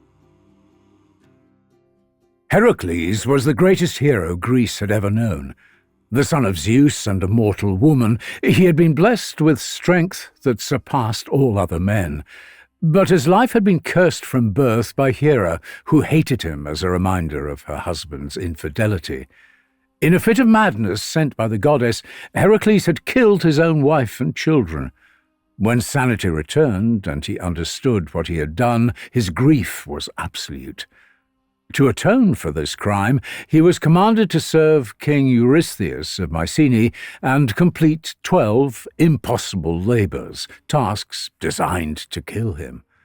For 11 labours, Heracles had succeeded against all odds, strangling the Nemean lion with his bare hands, slaying the 9-headed Hydra, stealing the golden apples of the gods, and even holding up the sky itself when Atlas needed rest. Now, for his 12th and final task, Eurystheus commanded something that no living mortal had ever accomplished: descend into the Underworld itself and bring back Cerberus, the 3-headed guardian of the dead. Before attempting such a journey, Heracles travelled to Elysium, where the priests initiated him into the sacred mysteries, rituals that would offer some protection in the realm of the dead. From there he made his way to Cape Tanarum, where a deep cave served as one of the entrances to the Underworld. He had barely reached the cave when Hermes appeared beside him, wearing his travelling cloak and winged sandals. Hermes had served many roles among the gods, but one of his most important was as psychopomp, the one who escorted spirits from the mortal world to the banks of the river Styx. "Brother," Hermes said, for they shared Zeus as their father, "I have come to guide you through the realm of the dead. Without my assistance you would wander lost in those passages until your body failed and your spirit joined the countless souls below." Heracles bowed his head in gratitude. "I welcome your guidance. There is something else you must understand," Hermes continued as they began their descent into the cave. "Cerberus is not simply another monster to overcome. He is the guardian appointed by Hades himself. To take him without permission would bring down a curse that even our father could not lift. You must present yourself to Hades and Persephone and ask their consent." The path wound downward through narrow passages that grew colder with each step. The rock walls were cold and damp to the touch, and the air grew thick and stale.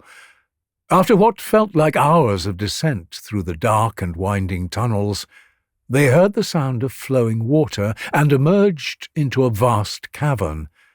Before them stretched the river Styx, its waters completely black and moving with an unnatural thickness, like oil rather than water. On the shore waited Charon, the ferryman of the dead. His face was gaunt, his robes faded to the point of being colourless. He extended one bony hand towards them. "Payment," he rasped. "None cross without payment." Heracles had no coin, for the living did not carry the obols that were placed under the tongue of the dead. But Hermes stepped forward and spoke quietly to the ferryman. Whatever the god said was sufficient, for Charon lowered his hand and gestured to his boat. The crossing was conducted in complete silence, with Heracles watching shapes move beneath the dark water pressing up against the bottom of the boat. When they reached the far shore and stepped onto solid ground, the gates of Hades' realm rose before them, enormous doors of black iron that stretched up into the gloom above. And lying before those gates was Cerberus. The dog was larger than any creature Heracles had encountered except for Atlas himself. Each of its 3 heads was the size of a full-grown bull, with teeth that jutted out like tusks. Its body was covered in black fur, and along its neck and spine, instead of a mane, writhed dozens of living serpents that hissed and struck at the air. Its tail ended not in fur, but in a dragon's head, with its own set of fangs. When the creature noticed their approach, all 3 heads turned in their direction, and from 3 throats came a deep growl that made the ground vibrate beneath their feet. At a gesture from Hermes, Cerberus settled back down, recognizing the god's authority. They passed through the gates and walked among the countless spirits of the dead until they reached the palace of Hades. The throne room was vast and cold, and there sat Hades on his ebony throne, his skin as pale as the ghosts who served him. Beside him sat his queen, Persephone, whose beauty remained undimmed even in this realm of death. "Lord Hades, Queen Persephone," Heracles said, bowing low, "I have come to ask a favor.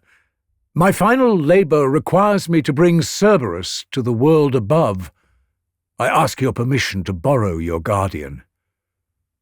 Hades leaned forward, studying Heracles carefully. "You are among the very few living mortals to enter my realm and address me directly. Most who attempt such a thing join my subjects permanently. Why should I allow you to take Cerberus, who has guarded my gates faithfully since the Titans were imprisoned?" Before Heracles could respond, Persephone placed her hand on her husband's arm. "This one's labours were ordained by Hera's jealousy, my lord. We understand something of unjust punishments, do we not?" Hades considered this, his fingers tapping slowly on the arm of his throne. "Hera has indeed shown little respect for our realm, considering it beneath her notice. Very well, it would amuse me to assist one she seeks to destroy." He fixed his gaze on Heracles. "But I have conditions. First, you must subdue Cerberus using only your hands. No weapons, no chains, until he submits. Second, once you have shown him to Eurystheus, you must return him immediately. Third, no lasting harm must come to him. Agree to these terms, or leave my realm at once." "I will abide by your conditions," Heracles said. Hades nodded. "Then go. Cerberus waits at the gates." Hermes led Heracles back through the palace and out to where the great dog stood guard. The hero removed his lion-skin cloak and set aside his club. He would face this challenge as Hades demanded, with only his bare hands. When Heracles got within reach, all 3 heads lunged at once.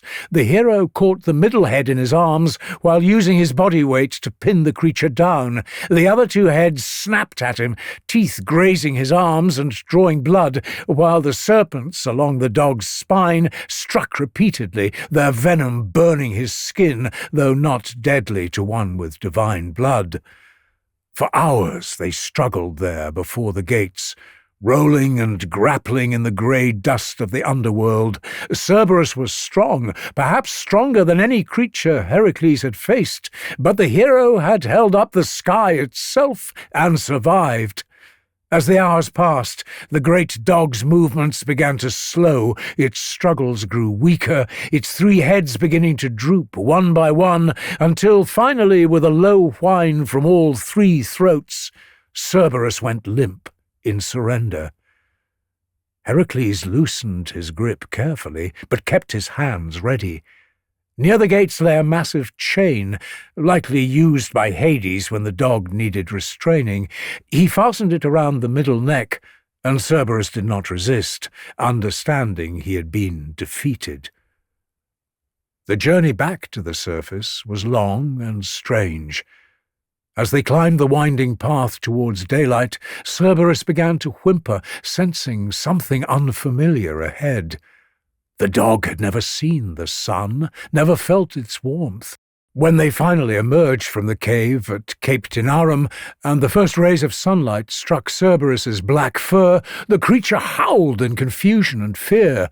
Foam dripped from all 3 mouths as his 6 eyes squinted against the brightness he had never experienced. The journey to Mycenae would take several days, and from the very start it was clear that Cerberus could not tolerate the world above. The sunlight tormented him, and he drooled constantly as they walked, leaving a trail of saliva that burned the grass beneath. Wherever these drops fell, a poisonous plant would later grow that men would call wolfsbane. As they passed through villages, people fled at the sight of the Underworld's guardian, barricading themselves behind doors until the monster had passed. When they finally reached the palace at Mycenae, word of their approach had already spread.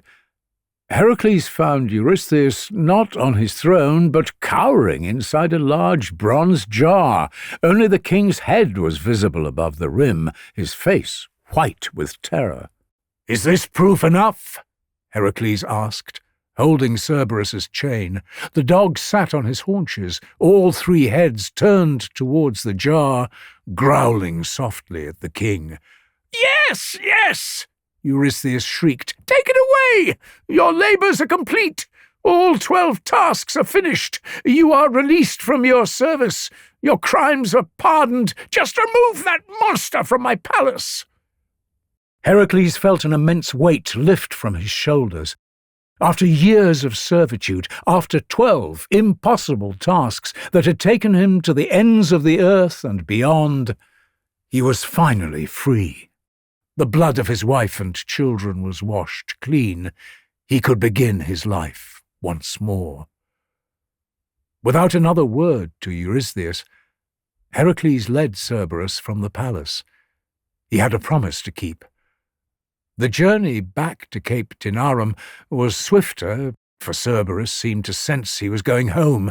With each mile closer to the cave, the dog's steps grew quicker, his whimpering ceased. When they finally began climbing the rocky path to the cave entrance, the dog's demeanour changed completely. His 3 heads lifted, and his tail, dragon head and all, swayed with something like happiness. At the cave entrance, Heracles knelt and removed the chain.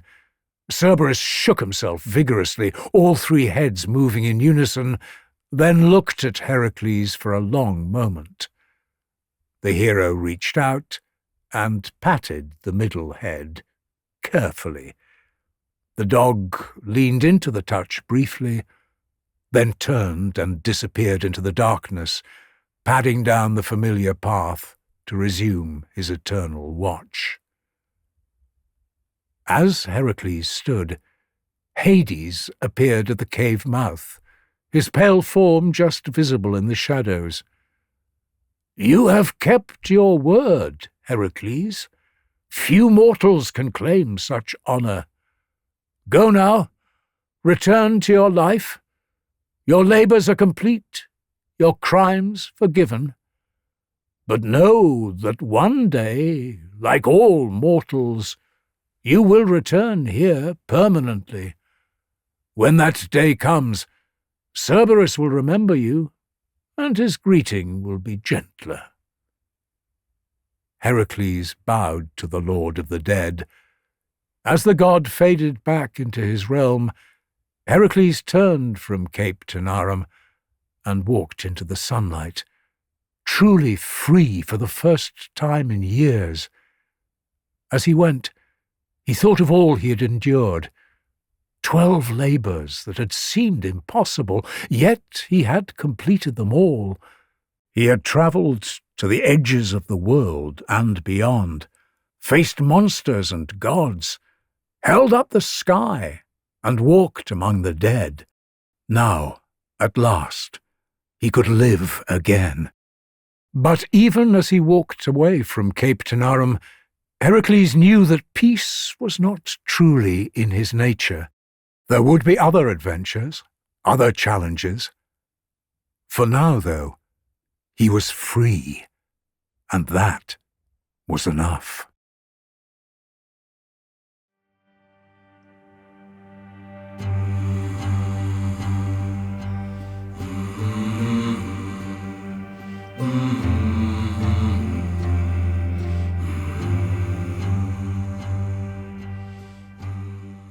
Chapter 4.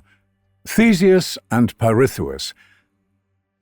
Theseus, the king of Athens, was one of the greatest heroes Greece had ever produced. He had slain the Minotaur in the labyrinth of Crete and united the scattered villages of Attica into a single kingdom.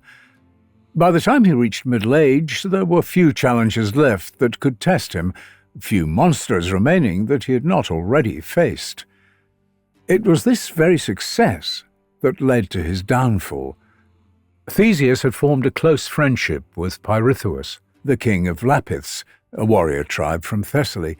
The two men were alike in many ways, both skilled in combat, both proud of their achievements, and both beginning to feel that ordinary immortal women were beneath them.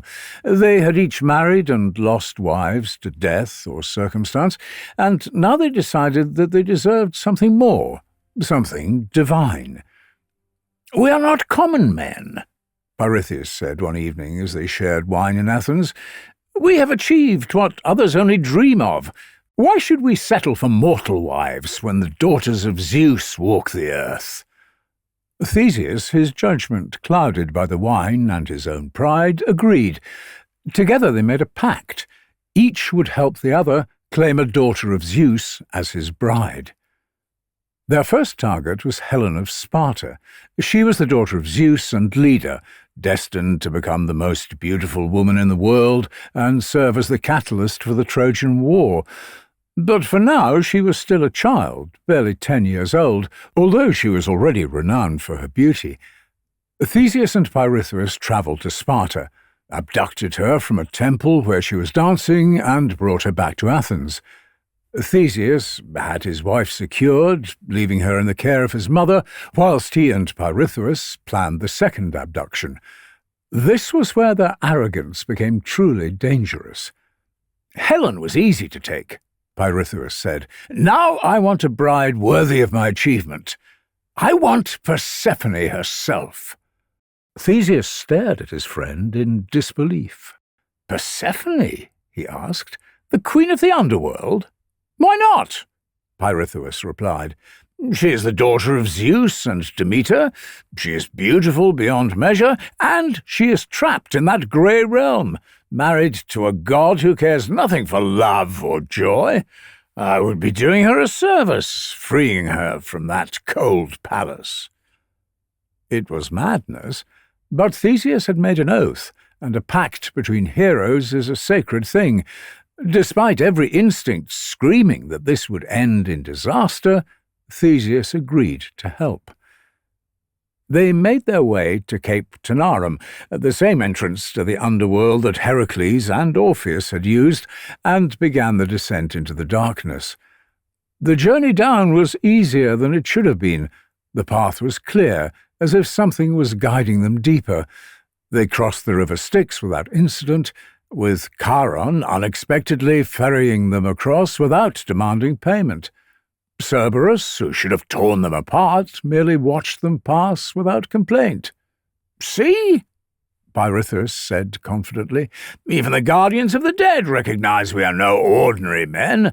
They let us pass out of respect." Theseus said nothing, but unease had begun to settle in his chest. The Underworld was letting them in too easily. Why had Charon not demanded payment? Why had Cerberus ignored them? It felt less like respect and more like a trap being set. They then reached the palace of Hades, and the great doors stood open, as if they were expected. Inside, the throne room was vast and cold, and seated upon his throne of black stone was Hades himself, with Persephone beside him. The god of the dead regarded them with that unreadable expression. "Theseus of Athens, and Pirithous of the Lapiths," Hades said, his deep voice filling the chamber. "You honor me with your presence. It is rare for living heroes to visit my realm. Tell me, what brings you to the palace of the dead?" Pirithous stepped forward, his confidence unshaken.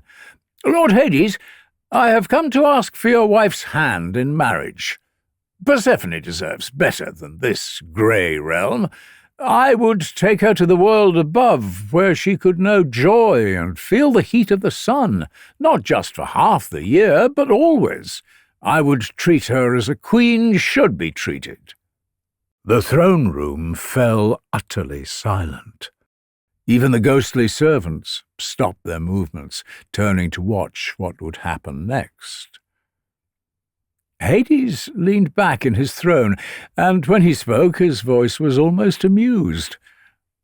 "You wish to take my wife? To steal the queen of the underworld from her own palace? How bold!" He stood, his presence filling the room. "Very well, I appreciate boldness. But first you must be my guests. It would be wrong to conduct such important negotiations without proper hospitality." He gestured toward a doorway. "Please, come. Let us discuss this in a more comfortable setting. I have a chamber where we can speak privately." He led them from the throne room to a smaller, windowless chamber. Against the far wall sat two ornate chairs, beautifully carved from dark stone. "Please sit," the god said. "Rest from your journey. We shall discuss your proposal in comfort." Theseus felt his unease deepen into genuine fear. Something was very wrong. But Pirithous was already moving toward the chairs, and Theseus could not abandon his friend. They sat down together, the stone cool beneath them. The moment they settled into the seats, Theseus's worst fears were confirmed. He tried to stand and found he could not. His body would not obey him.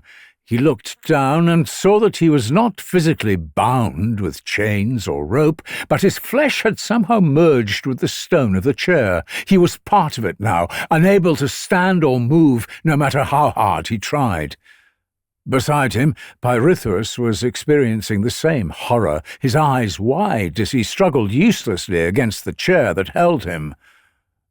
"These are the chairs of forgetfulness," Hades said calmly, walking toward them. "They are reserved for those who show such profound disrespect to the gods that I feel they need time to reflect, time to forget their arrogance and understand what it means to be powerless." "Please," Theseus gasped, panic flooding through him. "I was bound by an oath. I did not want this. Let me go." "An oath?" Hades tilted his head. "You choose to honor an oath to steal my wife, rather than use wisdom to refuse a fool's errand? That speaks to your judgment, Theseus of Athens." He turned to Pirithous. "And you thought you could simply walk into my realm and take my queen? That I would allow this insult to stand? Your hubris is extraordinary." Pirithous tried to speak, but already his thoughts were beginning to cloud. The chairs were eating away at their memories, robbing them of everything that made them who they were. Hades went to leave the room. "You will sit there until you forget why you came. You will not even remember your own names. Perhaps in a few centuries, if I feel merciful, I will consider your release." Time ceased to have meaning. Theseus and Pirithous sat in the throne room of Hades, their minds slowly dissolving, their memories fading away with each passing moment. They became part of the furniture of the underworld, two more warnings to any who thought themselves above the laws of gods and death. Then, after what might have been years or centuries, Heracles descended to the underworld for his 12th labour. The great hero, having secured permission from Hades to take Cerberus temporarily, was making his way back through the palace corridors when he passed a small chamber. Through the doorway he noticed two figures seated in chairs. Unlike the countless spirits who drifted through the palace, these two seemed solid, real. Though their eyes were vacant and empty, something about them stirred a memory in Heracles. He stepped into the chamber and approached cautiously. "Theseus," he said, studying the nearer figure. "Is that you?" At the sound of his name, something flickered in Theseus's empty eyes, a spark of recognition, of memory trying to return. Heracles gripped his friend's arm and pulled. The chair fought to hold him. Heracles could feel it, some dark magic trying to keep Theseus trapped, but he was the son of Zeus, the strongest man who had ever lived. With a roar of effort, he wrenched Theseus free from the stone. Theseus collapsed onto the floor, gasping, memories flooding back in a painful rush. "Heracles?" he asked in confusion. "What happened? How long have I been here?" "We can discuss that later," Heracles said, turning to Pirithous. "First let me free your friend." He gripped Pirithous' arm and pulled with all his might, but this time the earth itself began to shake. The palace walls trembled, dust fell from the ceiling. Then Hades' voice filled the chamber, speaking directly to Heracles. "Theseus was a fool, led astray by oath and friendship. Him I will allow you to take. But Pirithous conceived this insult. He dared to claim my wife. His punishment is eternal, and if you continue, I will add you, great Heracles, to these chairs as well." Heracles released his grip and stepped back. "I am sorry, friend," he said to Pirithous, though the man's eyes were too empty to show if he understood. "Your crime was too great. The Lord of the Dead will not release you." He helped Theseus to his feet and guided him from the throne room. Behind them, Pirithous remained in the chair of forgetfulness, his mind continuing to dissolve into nothing. Theseus wept as they climbed back to the surface. He had been trapped for so long he could not say how many years had passed. When they finally emerged into sunlight, he learned the truth. Helen had been rescued by her brothers whilst he sat powerless in the underworld. His kingdom had fallen into disarray, and his mother, whom he had loved above all others, was dead. Everything he had known was gone. He had survived the underworld, but at a cost that hollowed him out. He lived for a few more years, but the proud hero who had slain the Minotaur was gone, replaced by a broken man haunted by what he had lost. As for Pirithous, he remains in the throne room of Hades still, sitting in the chair of forgetfulness. His mind is long gone, his memories nothing but fragments. He has become part of the underworld itself, a permanent reminder of what happens when mortals let their pride convince them that they are equal to the gods.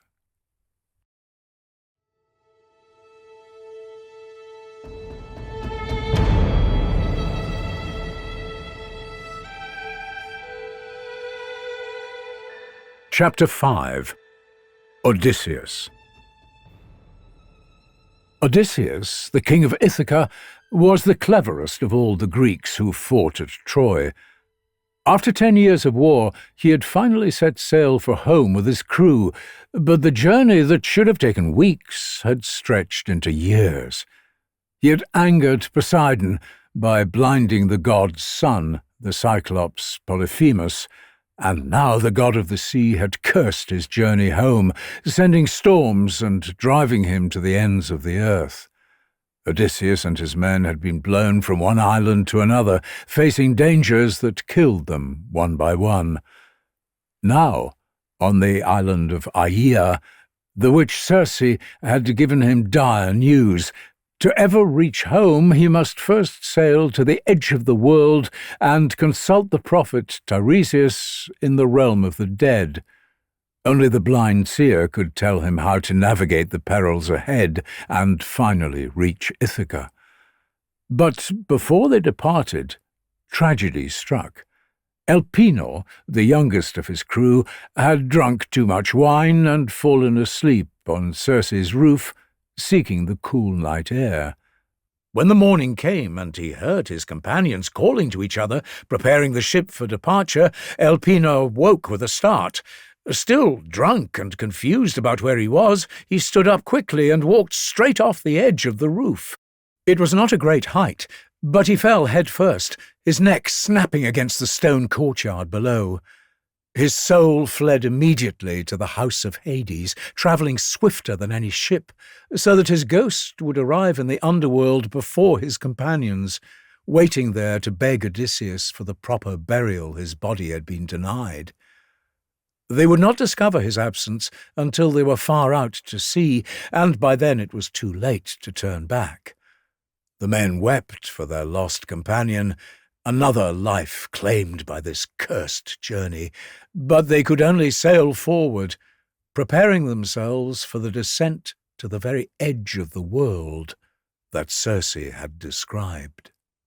Following Circe's precise instructions, Odysseus and his men sailed to the very edge of the world, where the sun never shines, and the river Oceanus meets the entrance to Hades.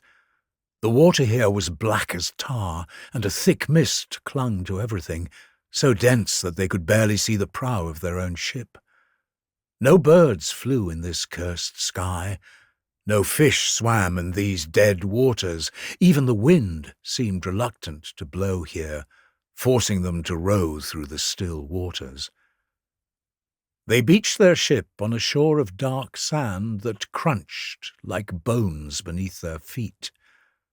Before them lay the grove of Persephone, where black poplars and willows grew, their branches drooping toward the dead earth. These trees, sacred to Persephone, mark the boundary between the world of the living and the world of the dead. Beyond the grove, exactly as Circe had described, they found the place where two rivers of the underworld converged. Pyriphlegethon, the river of fire, and Cocytus, the river of lamentation, both flowing into Acheron, the river of woe. At this meeting point of the infernal rivers, Odysseus ordered his men to dig a pit. His hands shook slightly as he performed the rituals Circe had taught him. First, he poured libations around the pit, honey mixed with milk, then sweet wine, and finally clear water, sprinkling white barley over it all. Then came the blood sacrifice. 2 sheep, a black ram and a black ewe, were brought forward. Odysseus cut their throats, letting the dark blood flow into the pit, while speaking the prayers to the dead that Circe had whispered to him in the night. At once, the dead began to rise. Up from the earth, drawn by the scent of blood, came spirits who rose like smoke from cracks in the ground, translucent and grey.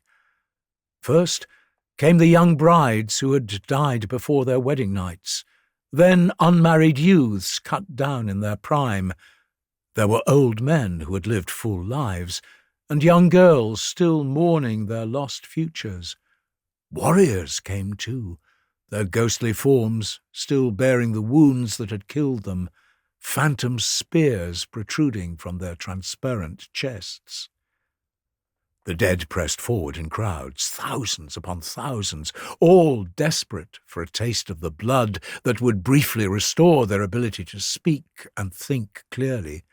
Their moaning filled the air, a sound that chilled the living to their bones.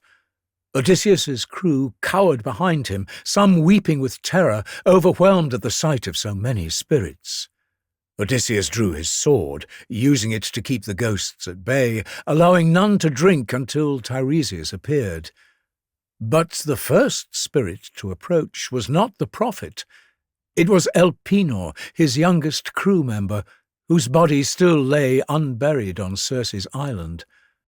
Unlike the other ghosts who needed blood to speak, Elpenor could still talk clearly, for without proper burial rites his soul had not fully crossed into death.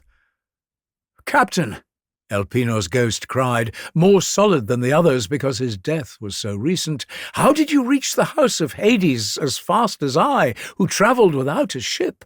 My lord, I beg you, when you return to the world of the living, do not leave me unburied and unmourned. Return to Aea and burn my body with my armour. Build me a mound on the shore and plant my oar upon it, the oar I pulled when I was alive among my companions." Odysseus, his heart heavy with guilt, promised to fulfill these rites. Elpenor's spirit drifted back into the shadows, satisfied that he had been heard. Next came a sight that shattered Odysseus's composure entirely. From the grey masses of the dead emerged his own mother, Anticlea. When he had left for Troy, she had been alive and well, waiting for his return. Now here she stood amongst the spirits, reaching toward him with pale arms. Odysseus wept openly, realizing she must have died during his long absence. 3 times he tried to embrace her, and 3 times his arms passed through her form as if she were made of mist. But he held her back from the blood, despite desperately wanting to speak with her. Tiresias must drink first. Finally, the ghost of the Theban prophet appeared, still carrying his golden staff, even in death. Unlike the other spirits who wandered aimlessly, Tiresias moved with purpose, his blind eyes somehow seeing more clearly than those of the living. Odysseus sheathed his sword and stepped back from the pit, allowing the prophet to drink the dark blood. As the liquid passed his lips, awareness flooded back into Tiresias's features. His voice, when he spoke, was clear and strong, not the whisper of the other ghosts. "Odysseus of Ithaca," the prophet began, "you seek a way home, but the god who shakes the earth has made your journey bitter. Poseidon will not forget that you blinded his son, the Cyclops Polyphemus. Still, you may yet reach home if you can control yourself and your men." The prophet spoke, as if seeing terrible visions, as he continued, "You will come to the island of Thrinacia, where the sun-god Helios keeps his sacred cattle. These golden beasts number 350, and they neither give birth nor die. If you harm even one of them, I foresee destruction for your ship and all your crew. You alone might survive, but you would return home on a foreign ship, broken and alone, to find trouble in your own house, arrogant men consuming your wealth and courting your wife." Odysseus listened intently as Tiresias described the trials that lay ahead, and when the prophet finally finished speaking and withdrew, Odysseus finally allowed his mother to approach the blood. As she drank, recognition dawned in her ghostly features. "My son," she said, tears forming in her eyes, "how are you down here in this darkness while still alive? Have you been wandering all these years since Troy? Have you not yet reached Ithaca, or seen your wife or son?" Through his own tears, Odysseus told her of his trials. In return, she gave him news of home. His wife Penelope still waited, though she wept each night. His son Telemachus, just a baby when he left, was now grown to manhood. His father, old Laertes, had withdrawn from the palace to live like a peasant on his farm, grieving for his lost son. As for herself, she had died not of illness, but of longing, her heart broken by Odysseus's absence. Odysseus tried to embrace his mother, to feel her warmth one final time, but she slipped through his arms like smoke. "We are ghosts, my son, nothing more," she explained sadly. "Return to the living, and to your wife, who waits for you." After his mother withdrew, many other spirits came forward to drink. Odysseus saw queens and princesses of old, alongside heroes from ancient times. Then came a procession that filled him with both joy and sorrow, the ghosts of his comrades from Troy. First was Agamemnon, the great king who had led the Greek forces. He wept as he told Odysseus of his murder at the hands of his own wife, Clytemnestra, and her lover, struck down on the very day he returned home from war. "Trust no woman completely," the dead king warned bitterly, "though your Penelope was always wise and faithful." Then came Achilles, the greatest warrior who ever lived, still magnificent, even as a spirit. After drinking the blood, he recognized Odysseus immediately. "Achilles," Odysseus said warmly, "you had everything in life, fame, honor, and the respect of every Greek warrior. And look, even now you're a king amongst the spirits. Surely death is not so terrible for you." "Do not try to console me about death," Achilles replied bitterly. "I would rather be alive as the lowest slave to the poorest master than rule as king over the dead." The great warrior, who had chosen glory and death over a long but quiet life, now saw that choice had been wrong. Nothing in death was worth the simplest pleasures of being alive. As Odysseus continued speaking with his dead companions, the spirits began to grow more restless. More and more crowded forward, thousands of them, their moaning growing louder until it was like the roar of a terrible storm. They pressed closer and closer, no longer held back by his sword, their pale hands reaching, touching, grasping. "Back to the ship!" Odysseus shouted to his terrified men. They ran through the grove of Persephone, the twisted trees seeming to grasp at them with their skeletal branches. Behind them, the moaning of the dead rose to a horrible crescendo. They pushed their black ship into the water and rowed with all their strength, not daring to look back at the cursed shore. Having escaped the madness, Odysseus and his men sailed back across the ocean toward Aea, Circe's island, where they had one final task to fulfill. They found Elpenor's body exactly where it had fallen, still lying in the courtyard beneath Circe's roof, his neck bent at an unnatural angle. The men who had mocked him for his drinking now shed tears as they carried him to the shore. They built his funeral pyre high, burning his body with his armor as he had requested. When the flames died down and they had gathered his bones, they raised a mound over them and planted his oar on top, the oar he had pulled when he lived amongst them.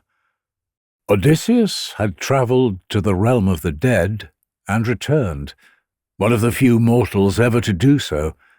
He had gained the knowledge he sought from Tiresias, but the cost had been seeing all that he had lost, his mother, his companions, and all the years that could never be reclaimed. The dead had spoken their truths. Now he had to live with them.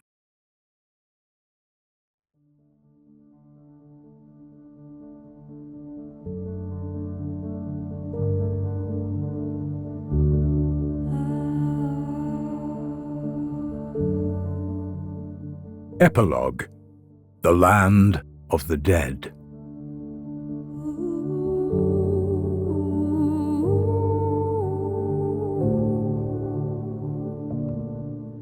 Throughout the ages of myth, these 5 mortals descended into the underworld and returned to tell their tales. Each had their own reasons for making the journey that terrified all others. Orpheus went for love, Psyche for redemption, Heracles went for duty, and Theseus for arrogance, and finally Odysseus, who went for knowledge. Their stories teach different lessons, but all arrive at the same truth. The boundary between life and death can be crossed, but never without a cost. Orpheus learned that love, no matter how powerful, cannot undo what death has claimed. A single moment of joy destroyed everything. Psyche survived the land of the dead, only to stumble at the last moment, her own curiosity almost bringing her end. She learned what Orpheus learned, that human weakness can destroy even the greatest quests. But where Orpheus's story ended in tragedy, Psyche's ended in redemption, not because love conquered death, but because the gods chose mercy. Heracles succeeded where Orpheus failed because he came with permission and respect for the divine order. Even the strongest man who ever lived had to bow before Hades to find success. Theseus paid the price for hubris. He thought himself above consequence, believing that his heroic deeds made him exempt from divine retribution. The chair of forgetfulness taught him otherwise. Even heroes can be broken, even legends can be forgotten. He survived only through the mercy of another, and in the end was forced to leave his friend behind to suffer for eternity. Odysseus never truly entered the underworld. He stood at its edge and called the dead to him, keeping one foot in the world of the living. Perhaps this wisdom, to seek knowledge from death without surrendering himself to it entirely, was what allowed him to escape unharmed.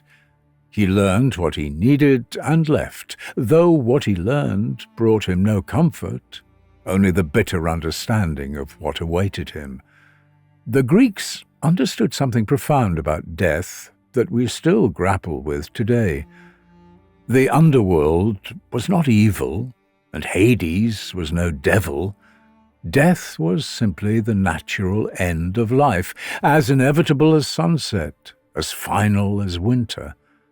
The realm of the dead was grey and purposeless, not as punishment, but because life without the possibility of change, without choice or consequence, cannot be anything else. Those who descended and returned were forever changed. They had seen the truth that awaits all mortals, the grey meadows, the fading memories, the slow dissolution of everything that makes us who we are. They had looked into the face of oblivion and understood that all glory is temporary, all achievement destined to crumble to dust, to be forgotten. Yet, knowing this, they chose to keep living. That, perhaps, is the real lesson of these descents. Not that death can be cheated or overcome, but that life, even knowing it must end, is still worth living. The dead may envy the living, as Achilles told Odysseus, but the living need not fear becoming the dead. It is simply what comes next, as natural and inevitable as the turning of seasons. The entrance at Cape Tanarum still exists, they say. The cave still leads down into darkness. But no heroes descend any more. The age of myths has ended, and with it, the age when mortals could walk among the dead and return. Perhaps that is for the best. Some boundaries are meant to be permanent. Some knowledge is too heavy to carry. The underworld keeps its secrets now, and the dead keep their silence. We can only wonder what awaits us in that grey realm beneath the earth, where Hades and Persephone rule, where our spirits will eventually reside.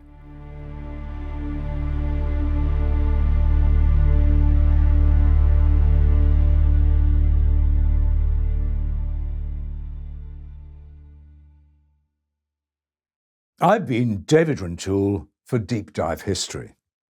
If you've enjoyed our episode exploring the most famous tales of the Underworld, you might want to dive deeper into where these Greek myths come from. Our bonus episode explores the legendary poet who started it all, Homer. Was he truly a blind poet from ancient Greece, or a myth himself? Did he write both the Iliad and the Odyssey, or were they the work of many storytellers? Find out by joining our channel membership and watching our bonus episode, Who Was Homer? And while you're there, check out Deep Dive Literature, our new collection of classic audiobooks with custom artwork and on-screen text so that you can read along as you listen. From Lewis Carroll's Alice in Wonderland to Mary Shelley's Frankenstein, Deep Dive members get access to it all, completely ad-free. If you'd like to unlock our entire catalogue of exclusive content and support the channel, hit the join button and become a Deep Dive member. Or head over to Patreon and sign up there. But for now, thank you for watching and see you next time. Goodbye.